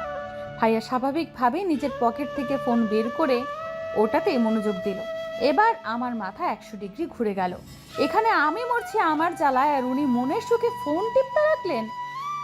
রাগের মাথায় তার হাত থেকে ফোনটা কেড়ে নিতে চাইলেই ভাইয়া হাত সরিয়ে আমার দিকে শান্ত দৃষ্টিতে তাকালো। আমার দিকে তাকিয়ে থেকেই হাতের ফোনটা পকেটে পুরে এবার গাড়ি চালাতে শুরু করলো। এবার আমার টনক নড়ে উঠল। এই গাড়ি থামাও, কোথায় যাচ্ছি আমরা? কোথায় নিয়ে যাচ্ছ আমায়? আমি কোথাও যাব না তোমার সাথে, শুনেছ? আমি তোমার সাথে কোথাও যাব না, গাড়ি থামাও বলছি। এক নাগারে বক বক করতে করতে তার স্টিয়ারিংয়ে থাকা হাত ধরে টানাটানি করছি, আর ভাইয়া একদম ডোন্ট কেয়ার ভাব নিয়ে গাড়ি চালাচ্ছে। বক বক করতে করতে হঠাৎ আমার মনে হলো গাড়ি থেমে গেছে। আমি ভাইয়ার হাত ধরে থাকা অবস্থাতেই আশেপাশে তাকালাম। হ্যাঁ, গাড়ি থেমে গেছে। তাহলে কি ভাইয়া আমার বকবকানিতে রাগ করেই গাড়ি থামালো? এবার আমার ভয় লাগা শুরু করলো। ছোটখাটো একটা ঢোক গিলে ভাইয়ার দিকে তাকাতেই দেখি ভাইয়া গাড়ি থেকে নামছে। আরে কোথায় যাচ্ছ? আমার প্রশ্নের কোনো উত্তর না দিয়ে ভাইয়া গাড়ি থেকে নেমে আমার পাশে এসে গাড়ির দরজা খুলে শটান আমার কোলে তুলে নিল। ভাইয়ার এমন বিহেভিয়ারে সত্যি আমি অবাক হচ্ছি। আসলে কি করতে চাচ্ছে ভাইয়া, আর আমরা কোথায় বা যাচ্ছি? আমি এই জায়গাটা চেনার জন্য আশেপাশে তাকালাম। হঠাৎই আমার চোখের সামনে অফিসের টাঙানো বোর্ডের উপর আটকে গেল। সাথে সাথেই বুকটা ধরাস করে উঠল। এ তো ম্যারেজ রেজিস্ট্রি অফিস, কিন্তু ভাইয়া আমায় এখানে কেন নিয়ে এলো? না না, আর এই লোককে বিশ্বাস করা যাবে না। এর মতলব আমার কাছে ঠিক লাগছে না। তাই নিজের শরীরের সর্বশক্তি দিয়ে নিজের হাত পা ছোড়াছুড়ি শুরু করে দিলাম। ছাড়ো আমায়, আমি কোথাও যাব না। আমায় এখানে কেন নিয়ে এসেছো? আমি যাব না তোমার সাথে, ছাড়ো বলছি আমায়। হাত পা ছোড়াছুড়ি করেও কোনো লাভ হলো না। ভাইয়া খুব শক্তভাবে আমায় ধরে অফিসের ভেতরে ঢুকলো। ও ভেতরে ঢুকতেই দুজন ছেলে ওর সাথে এসে দাঁড়ালো। আমি এই দুজন ছেলেকে চিনি, আরমান ভাইয়ের বেস্ট ফ্রেন্ড রনি আর পিয়াস। ছোট থেকে খুব ভালো বন্ধু এরা। ওরা কাছে আসতেই আরমান ভাই তাদের উদ্দেশ্যে বলে উঠল, সব রেডি তো? হ্যাঁ, সব অ্যারেঞ্জমেন্ট হয়ে গেছে। আরে আমি কাজী সাহেবকেও রেডি করে রেখে দিয়েছি, শুধু তোদের আসার অপেক্ষা ছিল। রনি ভাইয়ার কথা শুনে আমার ভয় আরো দ্বিগুণ বেড়ে গেল। একটা ঢোক গিলে ভাইয়ার দিকে তাকালাম। পিয়াস ভাইয়া আর আরমান ভাইয়ের কোলে দেখে দাঁত কেলিয়ে বলে উঠল, কিরে ভাই, শেষমেশ ভাবিকেও তুলে নিয়ে চলে এলি? অত কথা বাদ দে, আর নিজেদের কাজে মন দে। বলেই আমার একটা চেয়ারে বসিয়ে দিল। আমার সামনে একজন উকিল কালো কোট পরে বসে আছে। ভাইয়া তাকে উদ্দেশ্য করে বলে উঠল, কাগজপত্র সব রেডি? হ্যাঁ হ্যাঁ, শুধু সাইনটা করে দিলেই হয়ে যাবে। বলেই উকিল মহাশয় ভাইয়ার সামনে কিছু একটা কাগজ আর একটা কলম এগিয়ে দিল। ভাইয়া কলম হাতে নিতেই আমি একটা ঢোক গিললাম। আজ তো ঢোক গিয়েই আমার পেট ভরাতে হবে দেখছি। আরে আমি তো ভুলেই গিয়েছিলাম, এত কিছুর মধ্যে তো আমার ডিনারটাই হয়নি। আমি হয়তো একাই একজন যে বিপদে পড়লে খাওয়ার কথা মনে পড়ে। খাওয়ার কথা মনে পড়তে আমার প্রচণ্ড রকম খিদে পেল। খিদে পেট চোচো করতে লাগলো, কিন্তু নিজের খিদেটাকে এই মুহূর্তে দমন করে ভাইয়ার দিকে মনোযোগ দিলাম। ভাইয়া হাতে কাগজ নিয়ে সাথে সাথে সাইন করে দিল। তার সাথে রনি ভাই আর পিয়াস ভাইও বুঝলাম তারা সাক্ষী হিসাবে সাইন করলো। এবার এলো আমার পালা। ভাইয়া আমার দিকে তাকাতেই আমার বুক ধক করে উঠল। অলরেডি আমার হাত পা কাঁপাকাঁপি শুরু হয়ে গেছে। কি করব কিছুই বুঝে উঠতে পারছি না। পালাবো নাকি? কিন্তু তার জন্যও তো হাত পা চলার দরকার। আমার তো হাত পা কিছুই কাজ করছে না। ভয়াতুর দৃষ্টিতে ভাইয়ার দিকে তাকালাম। ভাইয়া আমার কাছেই এগিয়ে আসছে। আমার কাছে এসেই পেপারটা আমার সামনে তুলে ধরলো। সাইন কর। না, আমি সাইন করব না বলেই আমি মুখ ঘুরিয়ে নিলাম। কি করে করব সাইন? যতই আমি আরমান ভাইকে ভালোবাসি না কেন, তবুও আমার জীবনে আমার বাবা মার প্রায়োরিটিটা অনেক বেশি। তাদের না জানিয়ে আমি কি করে বিয়ে করে নিতে পারি? আমি চাই আরমান ভাইকে বিয়ে করতে, কিন্তু এভাবে নয়। পরিবারের সম্মতিতে বাবা মাকে সামনে রেখে বিয়েটা করতে চাই। বাবা মারও তো কত ইচ্ছে আছে আমার বিয়ে নিয়ে। আমি কি করে তাদের এইভাবে ঠকাতে পারি? আমার কান্না পাচ্ছে, ভীষণ কান্না পাচ্ছে। ভাইয়া যদি আমায় বিয়েই করতে চায় তো কথাটা সবার সামনে কেন বললো না? এইভাবে সবার আড়ালে বিয়ে করার মানে কি? এইসব ভাবনার মাঝেই আমি অনুভব করলাম আমার চেয়ার দুলছে। হঠাৎ এমন কিছু হওয়ায় কিছুটা ভরকে গেলাম, কিন্তু নিজেকে সামলে নিয়ে বুঝলাম ভাইয়া আমাকে তার দিকে ঘুরিয়ে দুই পাশে চেয়ারের হাতল হাতে রেখে একদম আমার মুখের কাছে মুখ এনে বলল, সাইন করবি নাকি আমি ওই মেয়েকে গিয়ে বিয়ে করে নিব, যার সাথে আমার বাবা মা আমার বিয়ে ঠিক করেছে। 5 কলেমা 3 বার কবুল আর 101 টাকা দেন মোহরে আমাদের বিয়েটা সম্পূর্ণ হলো। এই মুহূর্তে নিজেকে পৃথিবীর সবচেয়ে বড় স্বার্থপর বলে মনে হচ্ছে যে নিজের সুখের জন্য বাবা মাকে এভাবে ঠকালো। বাড়িতে গিয়ে কিভাবে সবার সামনে দাঁড়াবো আমি? কিভাবে তাদের জানাবো আরমান ভাইকে পাওয়ার লোভে আমি তাদের শখ আহ্লাদকে জলাঞ্জলি দিয়ে এসেছি? তারা কি সহ্য করতে পারবে এটা? বাবা মাকে কি করে বলবো যে তাদের মেয়ে এতটা স্বার্থপর হয়ে গেছে? খুব কান্না পাচ্ছে আমার, খুব। আমার সাথেই কেন এমন হয় আমি বুঝি না। যেখানে আরমান ভাইকে দিয়ে করার খুশিতে আমার লাফানো উচিত, সেখানে আমি কিনা বাবা মাকে কি জবাব দিব সেই ভাবনায় বিভোর। আমার ভাবনার মাঝে আরমান ভাই আমায় কোলে তুলে নিলেন। বুঝতে পেরেছি এই লোক আজ আমায় আর হাঁটতেই দেবে না। সেই কখন থেকে শুধু কোলে চড়েই বেড়াচ্ছি ছোট বাচ্চাদের মতো। আমি কি হাঁটতে পারি না নাকি? আমি অসহায় দৃষ্টিতে ভাইয়ের দিকে তাকালাম। ভাইয়া প্লিজ নিচে নামাও, আমায় বাড়ির লোক এভাবে দেখলে আমায় অস্বস্তিতে পড়তে হবে প্লিজ। আমি আমার মিনতির সুরও বুঝি তার কান অবধি গেল না। সে নিজের মতোই হেঁটে চলেছে। কিছুক্ষণের মধ্যে বাড়িতে ঢুকতেই দেখলাম সকলে এখনো ঘরেই বসে আছে। সবার চোখে মুখে চিন্তার ছাপ। নিশ্চয়ই আমাদের জন্যই চিন্তা করছিলেন। কিন্তু মুহূর্তেই আরমান ভাইয়ের কোলে আমায় দেখে এই চিন্তার ছাপটা বদলে গিয়ে সবাই অবাক চোখে আমাদের দিকে তাকালো। আরমান ভাই সবার সামনে এসে আমার কোল থেকে নামিয়ে দিল। আমি মাথা নিচু করে দাঁড়িয়ে আছি। আমাদের দাঁড়িয়ে থাকতে দেখে আব্বু বলে উঠল, এটা কিরকম আচরণ আরমান? এত রাতে কোথায় গিয়েছিলি তোমরা? বিয়ে করতে। আরমান ভাইয়ের এমন সোজা সাপটা কথায় আমার হার্ট ফেল হওয়ার জোগাড়। এই লোকের কি একটুও ভয় করছে না? কি বলছিস কি আরমান? যা বলছি সত্যি বলছি। এসবের মানে কি? পাগল হয়ে গেছিস তুই? এখানে তোর বিয়ে ঠিক হয়ে গেছে আর তুই কিনা মিতুকে বিয়ে করে নিয়ে ঘরে ঢুকলি। আমাদের একবারও জানানোর প্রয়োজন বোধ করলি না? বাবা বিয়েটা ঠিক করার সময় যখন তোমরা আমার মতামত নেওয়ার প্রয়োজন বোধ করনি, তখন আমিও বিয়ে করার সময় তোমাদের মতামত নেওয়ার প্রয়োজন বোধ করলাম না। আরমান ভাইয়ের এই কথাটার মাঝেই আমার মা সামনে এসে দাঁড়ালো। এইসব কি শুনছি মিতু? তুই এতটা নিচে নেমে গেলি? এরকমটা করতে লজ্জা হলো না? নিজের ভাই সমতুল্য কাজিনকে তুই বিয়ে করে নিলি। তোকে আমি বলেই আমাকে মারার জন্য হাত তুলতে আরমান ভাই আমার সামনে এসে দাঁড়ালো। মায়ের দেওয়া চরটা তার বাহুতে গিয়ে লাগলো। আরমান সরে দাঁড়া তুই। আজ আমি এই মেয়েকে মেরেই ফেলবো। কাকিমা ভুলে যেও না, তুমি কার গায়ে হাত তুলতে যাচ্ছ।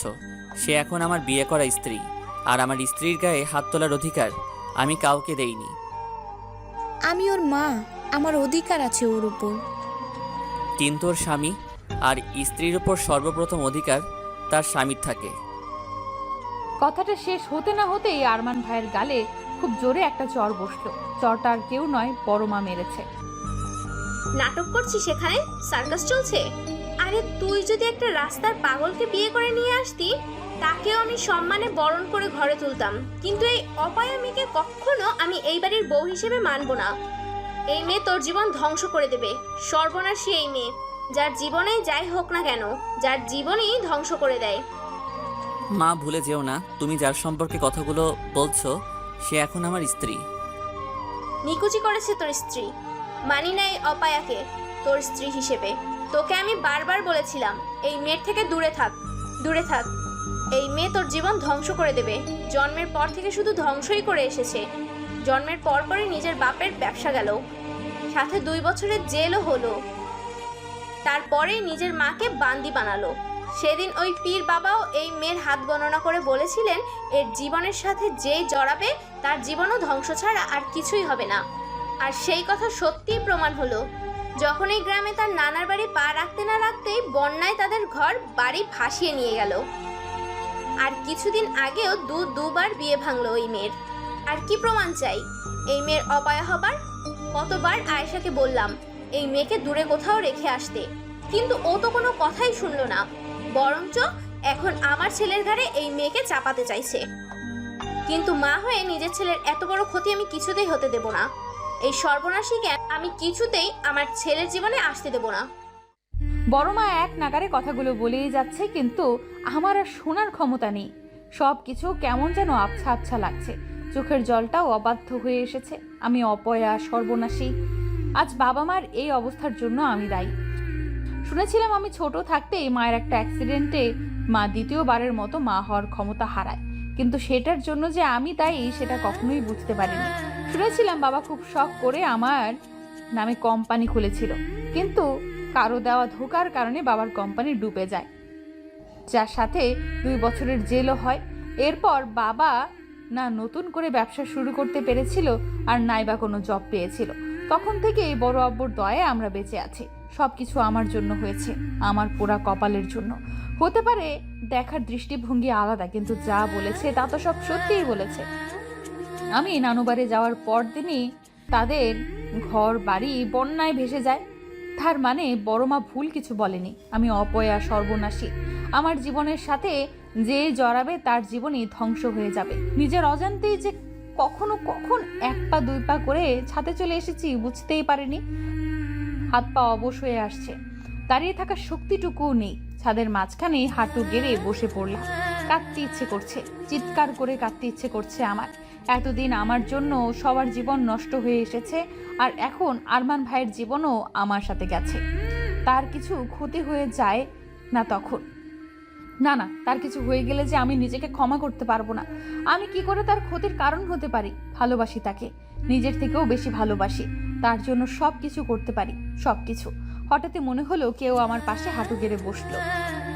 আমার কাঁধে হাত রাখতেই আমি ঘুরে আরমান ভাইকে জড়িয়ে ধরে হাউমাউ করে কেঁদে উঠলাম। নিজের মনকে হালকা করার খুব জরুরি এখন আমার। ভাইয়া আমায় জড়িয়ে ধরে মাথায় হাত বোলাতে লাগলো। হয়তো কিছু বলতে যাবে, কিন্তু তার কিছু বলার আগেই আমি বলে উঠলাম, আজ আমায় নিজের করে নেবে আরমান ভাই?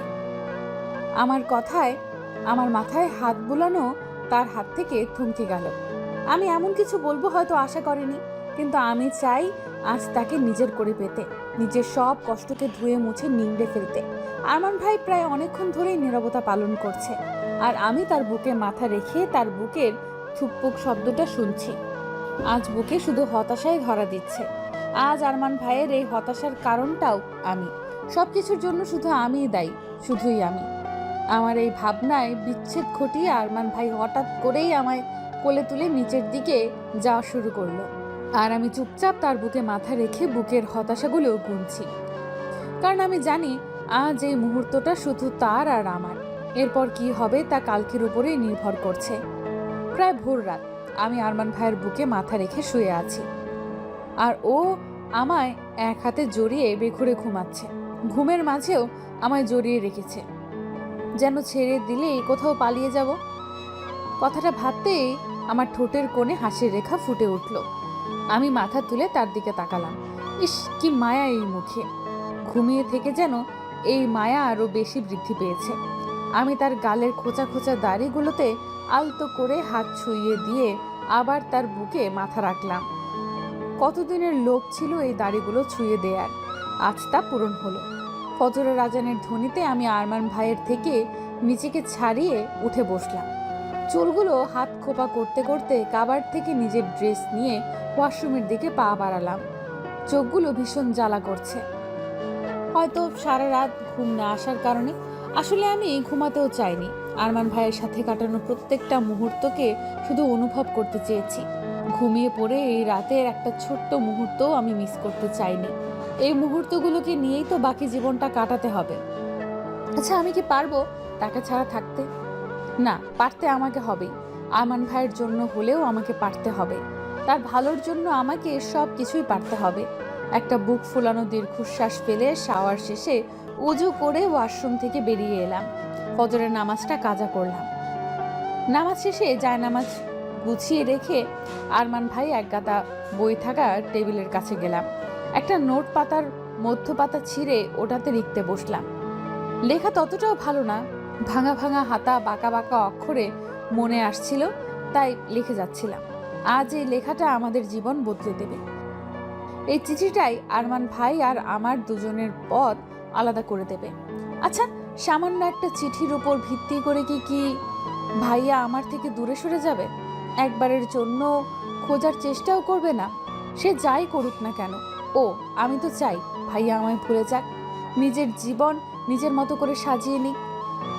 আমার মতো একটা পোড়া কপালের জন্য ও কেন নিজের জীবনের সর্বনাশ ডেকে আনবে? আর আমিই বা কি করে হতে দেই এটা? ভাইয়ার ভালোর জন্য আমাকে তার জীবন থেকে দূরে সরে যেতেই হবে, অনেক দূরে যেতে হবে। চিঠিটা লেখা শেষ করে কাগজটা ভাঁজ করে বিছানার পাশের টেবিলে ওয়েট চাপা রেখে দিলাম। তারপর নিজের প্রয়োজনীয় জিনিসপত্র নিয়ে বেরিয়ে পড়লাম ঘর থেকে, আরমান ভাইয়ের জীবন থেকে অনেক দূরে সরে যাওয়ার জন্য, সারা জীবনের জন্য। আজ 11 দিন আমি ওই বাড়ি ছেড়ে চলে এসেছি। এখানে চট্টগ্রামে বসবাসরত এক বন্ধু টিয়ার বাড়িতে উঠেছিলাম। তার মা এক এনজিওর মেম্বার। আমি তাদের সাথে কথা বলেই এনজিওতে একটা কাজের কথা বলি। যেহেতু নিজের এডুকেশনের সকল কাগজপত্র সাথে নিয়েই এসেছিলাম, তাই কাজটা পেতে ততটা বেগ পেতে হলো না। কিন্তু আমার অতীত শুনে টিয়ার মা আমার দিকে এক অন্যরকম নজরে তাকানো শুরু করলেন। সেই নজর খুব সহজেই পড়ে নেওয়া যায়। নিজের লাভের জন্য তো আর অন্যের ক্ষতি করতে পারি না, তাই হাতে যতটুকু টাকা ছিল তার সব কিছু দিয়ে একটা ফ্ল্যাট ভাড়া নিয়েছিলাম। আজ আমি পুরো, আর আমার জন্য অন্য কারো কোনো ক্ষতি হবে না। কারো না। রাত 9, ল্যাম্পপোস্টের আলোয় রাস্তার ধার ঘেঁষে আনমনে হেঁটে চলেছি। এনজিওর একটা কাজে এলাকা এলাকা গিয়ে এই মিটিংয়ের মাধ্যমে সমাজের মানুষদের সামাজিক গুরুত্বপূর্ণ বিভিন্ন ধরনের পরামর্শ দিতে দিতে অনেকটা দেরি হয়ে গেছে। মেইন রোড দিয়েই এলাম। চাইলে রিক্সা ভাড়াও করে নিতে পারতাম, কিন্তু আমি এখনো আমার কাজের মাইনে পাইনি। আর আমার কাছে যতটুকু টাকা আছে সেটা দিয়ে আমায় পুরো মাস চলতে হবে। তাই টাকা বাঁচানোর জন্য ছোট্ট একটা পদক্ষেপ মাত্র এটা। ল্যাম্পপোস্টের মৃদু আলো ছড়াচ্ছে পুরো রাস্তায়, আর আমি একাই একটা মেয়ে হেঁটে চলেছি এক ধোঁয়াশা জীবনের উদ্দেশ্যে। এই মুহূর্তে বাড়ির লোকদের কথা খুব মনে পড়ছে আমার। আচ্ছা, বাবা মা যখন আমায় বাড়িতে খুঁজে পায়নি তখন তাদের মানসিক অবস্থা কেমন ছিল? নিশ্চয়ই খুব কেঁদেছে। আর আর আরমান ভাই, সে কি আমায় খুঁজেছে, নাকি চিঠিটাকেই মান্য দিয়ে নিজের নতুন করে জীবন শুরু করেছে? এই 11 দিনেই কি ও আমায় ভুলে গেছে? আচ্ছা, আমার কথা মনে করে ও, নাকি সব কিছু আবেগ ভেবে উড়িয়ে দিয়েছে? চোখের কোণটা ঝাপসা হয়ে এলো। ডান হাতের উল্টো পিঠ দিয়ে চোখটা মুছতেই পেছনে খুব দ্রুত চলন্ত গাড়ির শব্দ পেলাম। ভয়ে পেছনে তাকিয়ে দেখি গাড়িটা খুব দ্রুত আমার দিকে এগিয়ে আসছে। মুহূর্তের মধ্যেই মনে হলো এখানে আমার থমকে যাবে। নিজের অজান্তেই নিজের হাতটাকে সাহারা ভেবে ডান হাত মুখের সামনে নিয়ে এসে বাঁচার চেষ্টা করলাম। কিন্তু এ কি, হঠাৎই মনে হলো গাড়ি আমার খুব কাছে এসে থেমে গেছে। হাত সরিয়ে সামনে তাকাতে যাব তার আগেই কারো হাত খুব শক্ত করে আমায় গলা চেপে ধরে আমায় পিছিয়ে নিয়ে যেতে যেতে কিছু একটার সাথে আমার পিঠ ঠেকালো। ঘটনাটা খুব দ্রুত ঘটে যাওয়ার জন্য আমার মাথায় কিছুই ঢুকলো না। নিজের হাত পেছনে নিয়ে গেলে বুঝতে পারলাম আমি গাছের সাথে আটকেছি। এবার আমি গাছ থেকে হাত সরিয়ে গলায় থাকা হাতটা ধরে নিজেকে ছাড়ানোর চেষ্টা করতে লাগলাম। এই যেন আমার দম বন্ধ হয়ে যাবে। আমি বাঁচার জন্য ছটফট করতে করতে সামনের দিকে তাকাতেই থমকে গেলাম। ল্যাম্পপোস্টের আলোর সাথে গাড়ির হেডলাইটের আলোয় আরমান ভাইয়ের ভয়ঙ্কর মুখটা আরো বেশি ভয়ঙ্কর হয়ে উঠেছে। আমি আমার গলায় থাকা হাতটার কথা ভুলে তার দিকে অবাক চোখে তাকালে, ইস, কি অবস্থা করেছে নিজের চেহারার। উস্কো খুস্কো চুল, খোঁজা খোঁজা দাড়িগুলোকেও হালকা বেড়ে গেছে। চোখের লাল আভাটা যেন আমায় জ্বালিয়ে দিচ্ছে। ভাইয়া এবার আমার গলায় হাত রেখে আমার দিকে কিছুটা এগিয়ে এলো। আমার চোখে চোখ রেখে বলল, সাহস হলো কি করে তোর আমার থেকে দূরে পালাবার কথা ভাবতে? আরমান ভাইয়ের মুখ থেকে এক উদ্ভট গন্ধ বেরোচ্ছে। বুঝলাম ভাইয়া ড্রিঙ্ক করেছে, আর তাই এতটা কন্ট্রোল লেস হয়ে গেছে। আমায় চুপ থাকতে দেখে ভাইয়া আরো কঠিন গলায় বলে উঠল, যদি দূরেই চলে যাবি তাহলে সেই রাতে আমার সাথে বিছানায় শুয়েছিলি কেন? নিজের শরীরের খিদে মেটানোর জন্য? তার কথায় এইবার আমি ঘেন্নায় মুখ সরিয়ে নিলাম।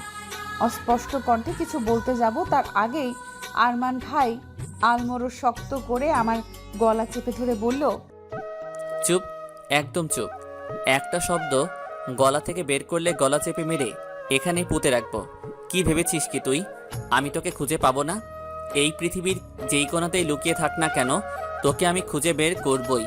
আমার থেকে পালানো এতটা সহজ নয়। খুঁজে তো আমি তোকে সেই কবেই পেয়েছি, কিন্তু প্রচণ্ড রকমের রাগ আমাকে জেঁকে বসেছিল। ভেবেছিলাম যখন তুই আমার থেকে দূরে গিয়ে নতুন জীবন শুরু করতে চাস, তাহলে আমি কেন পারবো না। ভুলতে চেয়েছিলাম তোকে, তোকে ভোলার জন্য সব ধরনের মাদকদ্রব্য সেবন করে মাদকাসক্ত হয়েছি, কিন্তু তোর নেশা সব কিছুকে হার মানিয়ে দিয়েছে। একটা মুহূর্ত তোকে ভুলতে দেয়নি আমায়। নেশা তুই আমার, তোর নেশাতে নেশাগ্রস্ত আমি, তোকে ছাড়া থাকা অসম্ভব। আরমান ভাইয়ের কথাগুলো বলতে বলতে আমার গলা ছেড়ে গালো বুড়ো আঙুল দিয়ে স্লাইড করতে লাগলো। নিজের ঠোঁট আমার ঠোঁটের একদম কাছাকাছি নিয়ে এলো। তার এমন আচরণে আমার বুক দুমড়ে মুচড়ে যাচ্ছে। ভীষণ কান্না পাচ্ছে আমার, কাঁদতে ইচ্ছে করছে। তার বুকে মাথা রেখে কাঁদতে ইচ্ছে করছে, কিন্তু আমার সব ইচ্ছেকে ধুলি চাপা দিয়ে ভাইয়া হঠাৎই আমার গাল ছেড়ে হাত ধরে টানতে টানতে গাড়ির দিকে নিয়ে যেতে লাগলো। হঠাৎ করেই আমার গালে খুব জোরে একটা চড় পড়ে। গালে হাত দিয়ে অশ্রুসিক্ত চোখে অপরাধীর মতো মাথা নিচু করে দাঁড়িয়ে আছি বাড়ির সকলের সামনে। থামলে কেন কাকি? আরও দুটো কষে দাও, এই মেয়ে এটারই যোগ্য। আরমান ভাইয়ের কথা শুনে আমার কান্নার বেগ আরো বেশি বেড়ে গেল, কিন্তু আমার মা আমার কান্নাকে পাত্তা না দিয়ে আমার দু বাহু শক্ত করে ধরে নিজের দিকে ঘোরালো।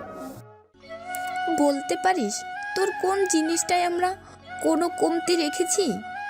এত ভালোবেসেছি তোকে, নিজেরা না খেয়ে তোকে খাইয়েছি, আর তুই এত বড় একটা ভুল সিদ্ধান্ত নিয়ে বসলি।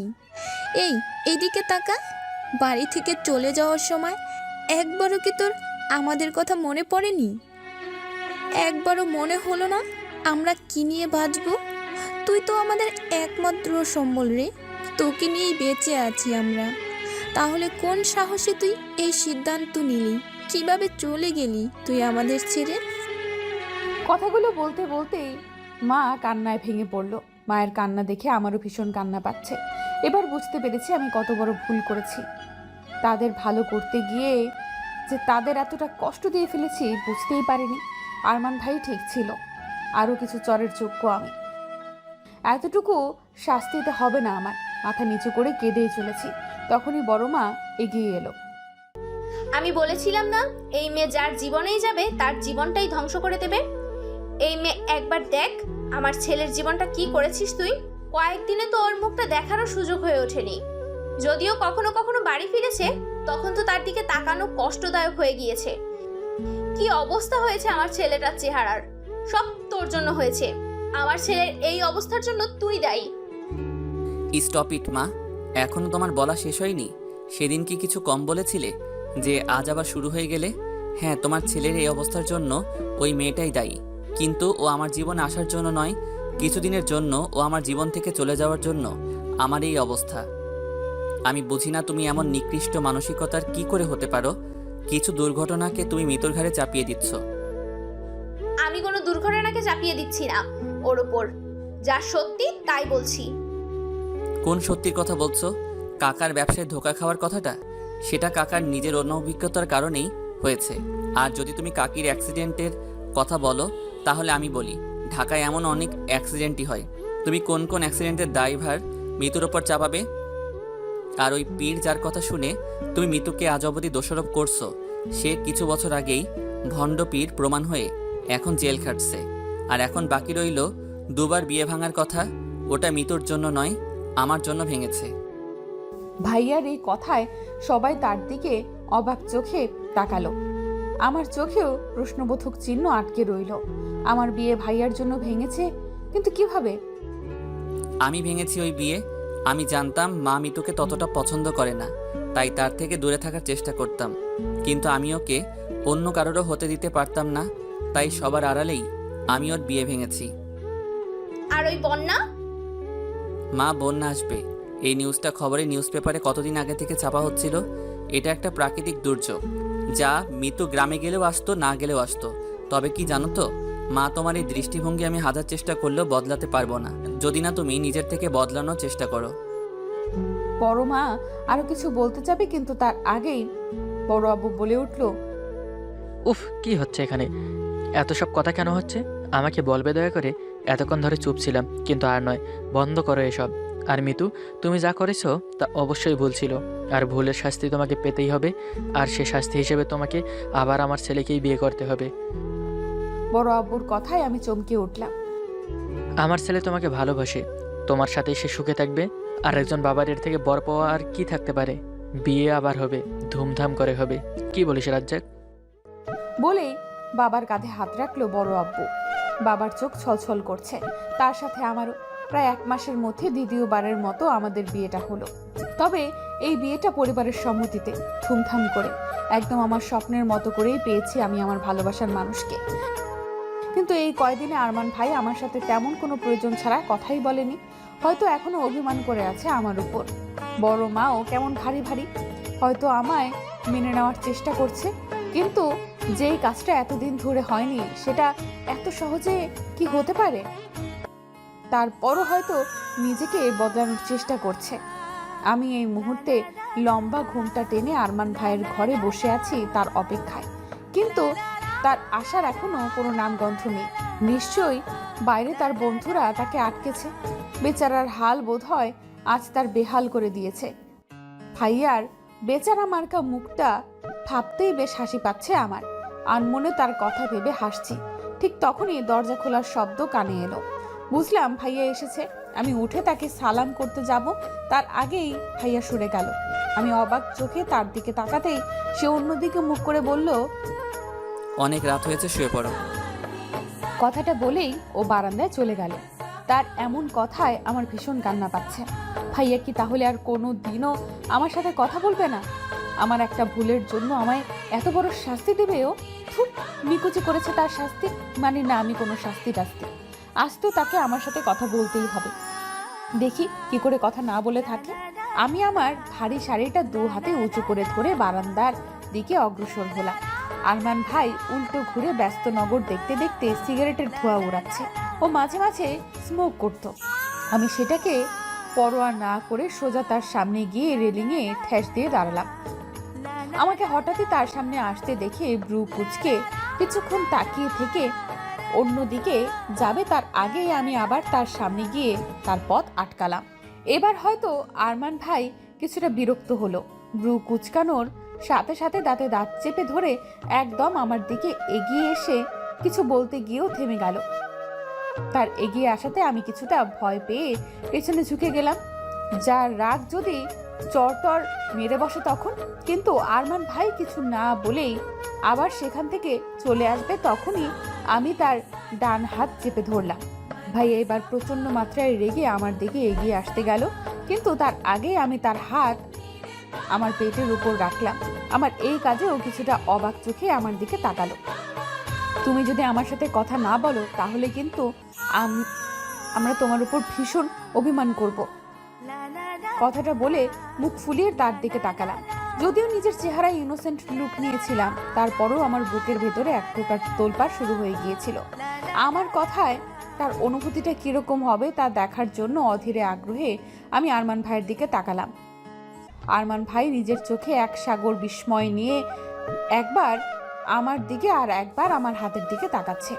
আমার ঠোঁটের কোণে মুচকি হাসি আর চোখে এতগুলো আগ্রহ নিয়ে তার দিকে তাকিয়ে আছি তার অনুভূতিটা জানার জন্য। আরমান ভাই জিহ্বা দিয়ে নিজের ঠোঁট ভিজিয়ে নিয়ে অন্যদিকে তাকালো, হয়তো নিজের চোখের জল আড়াল করার জন্য। কিন্তু তার চোখের ছলছল দৃষ্টিটা তো অনেক আগেই আমার কাছে ধরা পড়েছে। ভাইয়া 2 বার জোরে জোরে শ্বাস নিয়ে আবার আমার দিকে তাকালো। তারপর কাপা কাপা গলায় বলে উঠল, ইউ নো হোয়াট, আজ হয়তো এই প্রথম কারো বাসর যে কিনা বাসর রাতেই জানতে পারছে সে বাবা হতে চলেছে। তার আবেগপূর্ণ এমন কথায় আমার ভেতরটা কেঁপে উঠল। তার ছলছল দৃষ্টি আজ আমায় জানান দিচ্ছে আমি কতটা ভাগ্যবতী। আরমান হাঁটু গেড়ে বসে আমার পেটে আলতো করে নিজের ঠোঁট ছুঁইয়ে আবার উঠে দাঁড়িয়ে হঠাৎ করে আমায় জড়িয়ে ধরলো। ভালোবাসি মিতু, খুব খুব খুব বেশি ভালোবাসি তোকে। তুই তো আমার জীবনে অ্যাঞ্জেল হয়ে এলি রে। এঞ্জেল? তাও আমিও কি কারো জীবনের এঞ্জেল হতে পারি? হ্যাঁ পারি, কেন পারি না? আমি এঞ্জেল, আরমান ভাইয়ের এঞ্জেল। এই থুরি আমি কি বলছি? নিজের স্বামীকে ভাই বলে সম্বোধন করছি, কিন্তু যদি ভাই না বলি তাহলে কি বলে ডাকবো? নাম ধরে? এই না না, ও আমার কত বড়। নাম ধরে ডাকলে কেমন জানি দেখায়। তাহলে কি বলবো? ওগো শুনছো? ইস কি লজ্জা গো। নিজের লজ্জা লুকাতে আমি তার বুকে নিজের মাথা গুঁজে দিলাম, কারণ লজ্জার উৎপত্তি যেখান থেকে তার নিঃশ্বাসও যে সেখানেই। বেঁচে থাক এইভাবেই হাজারো ভালোবাসা এই সমাজের দৃষ্টিভঙ্গি পেরিয়ে।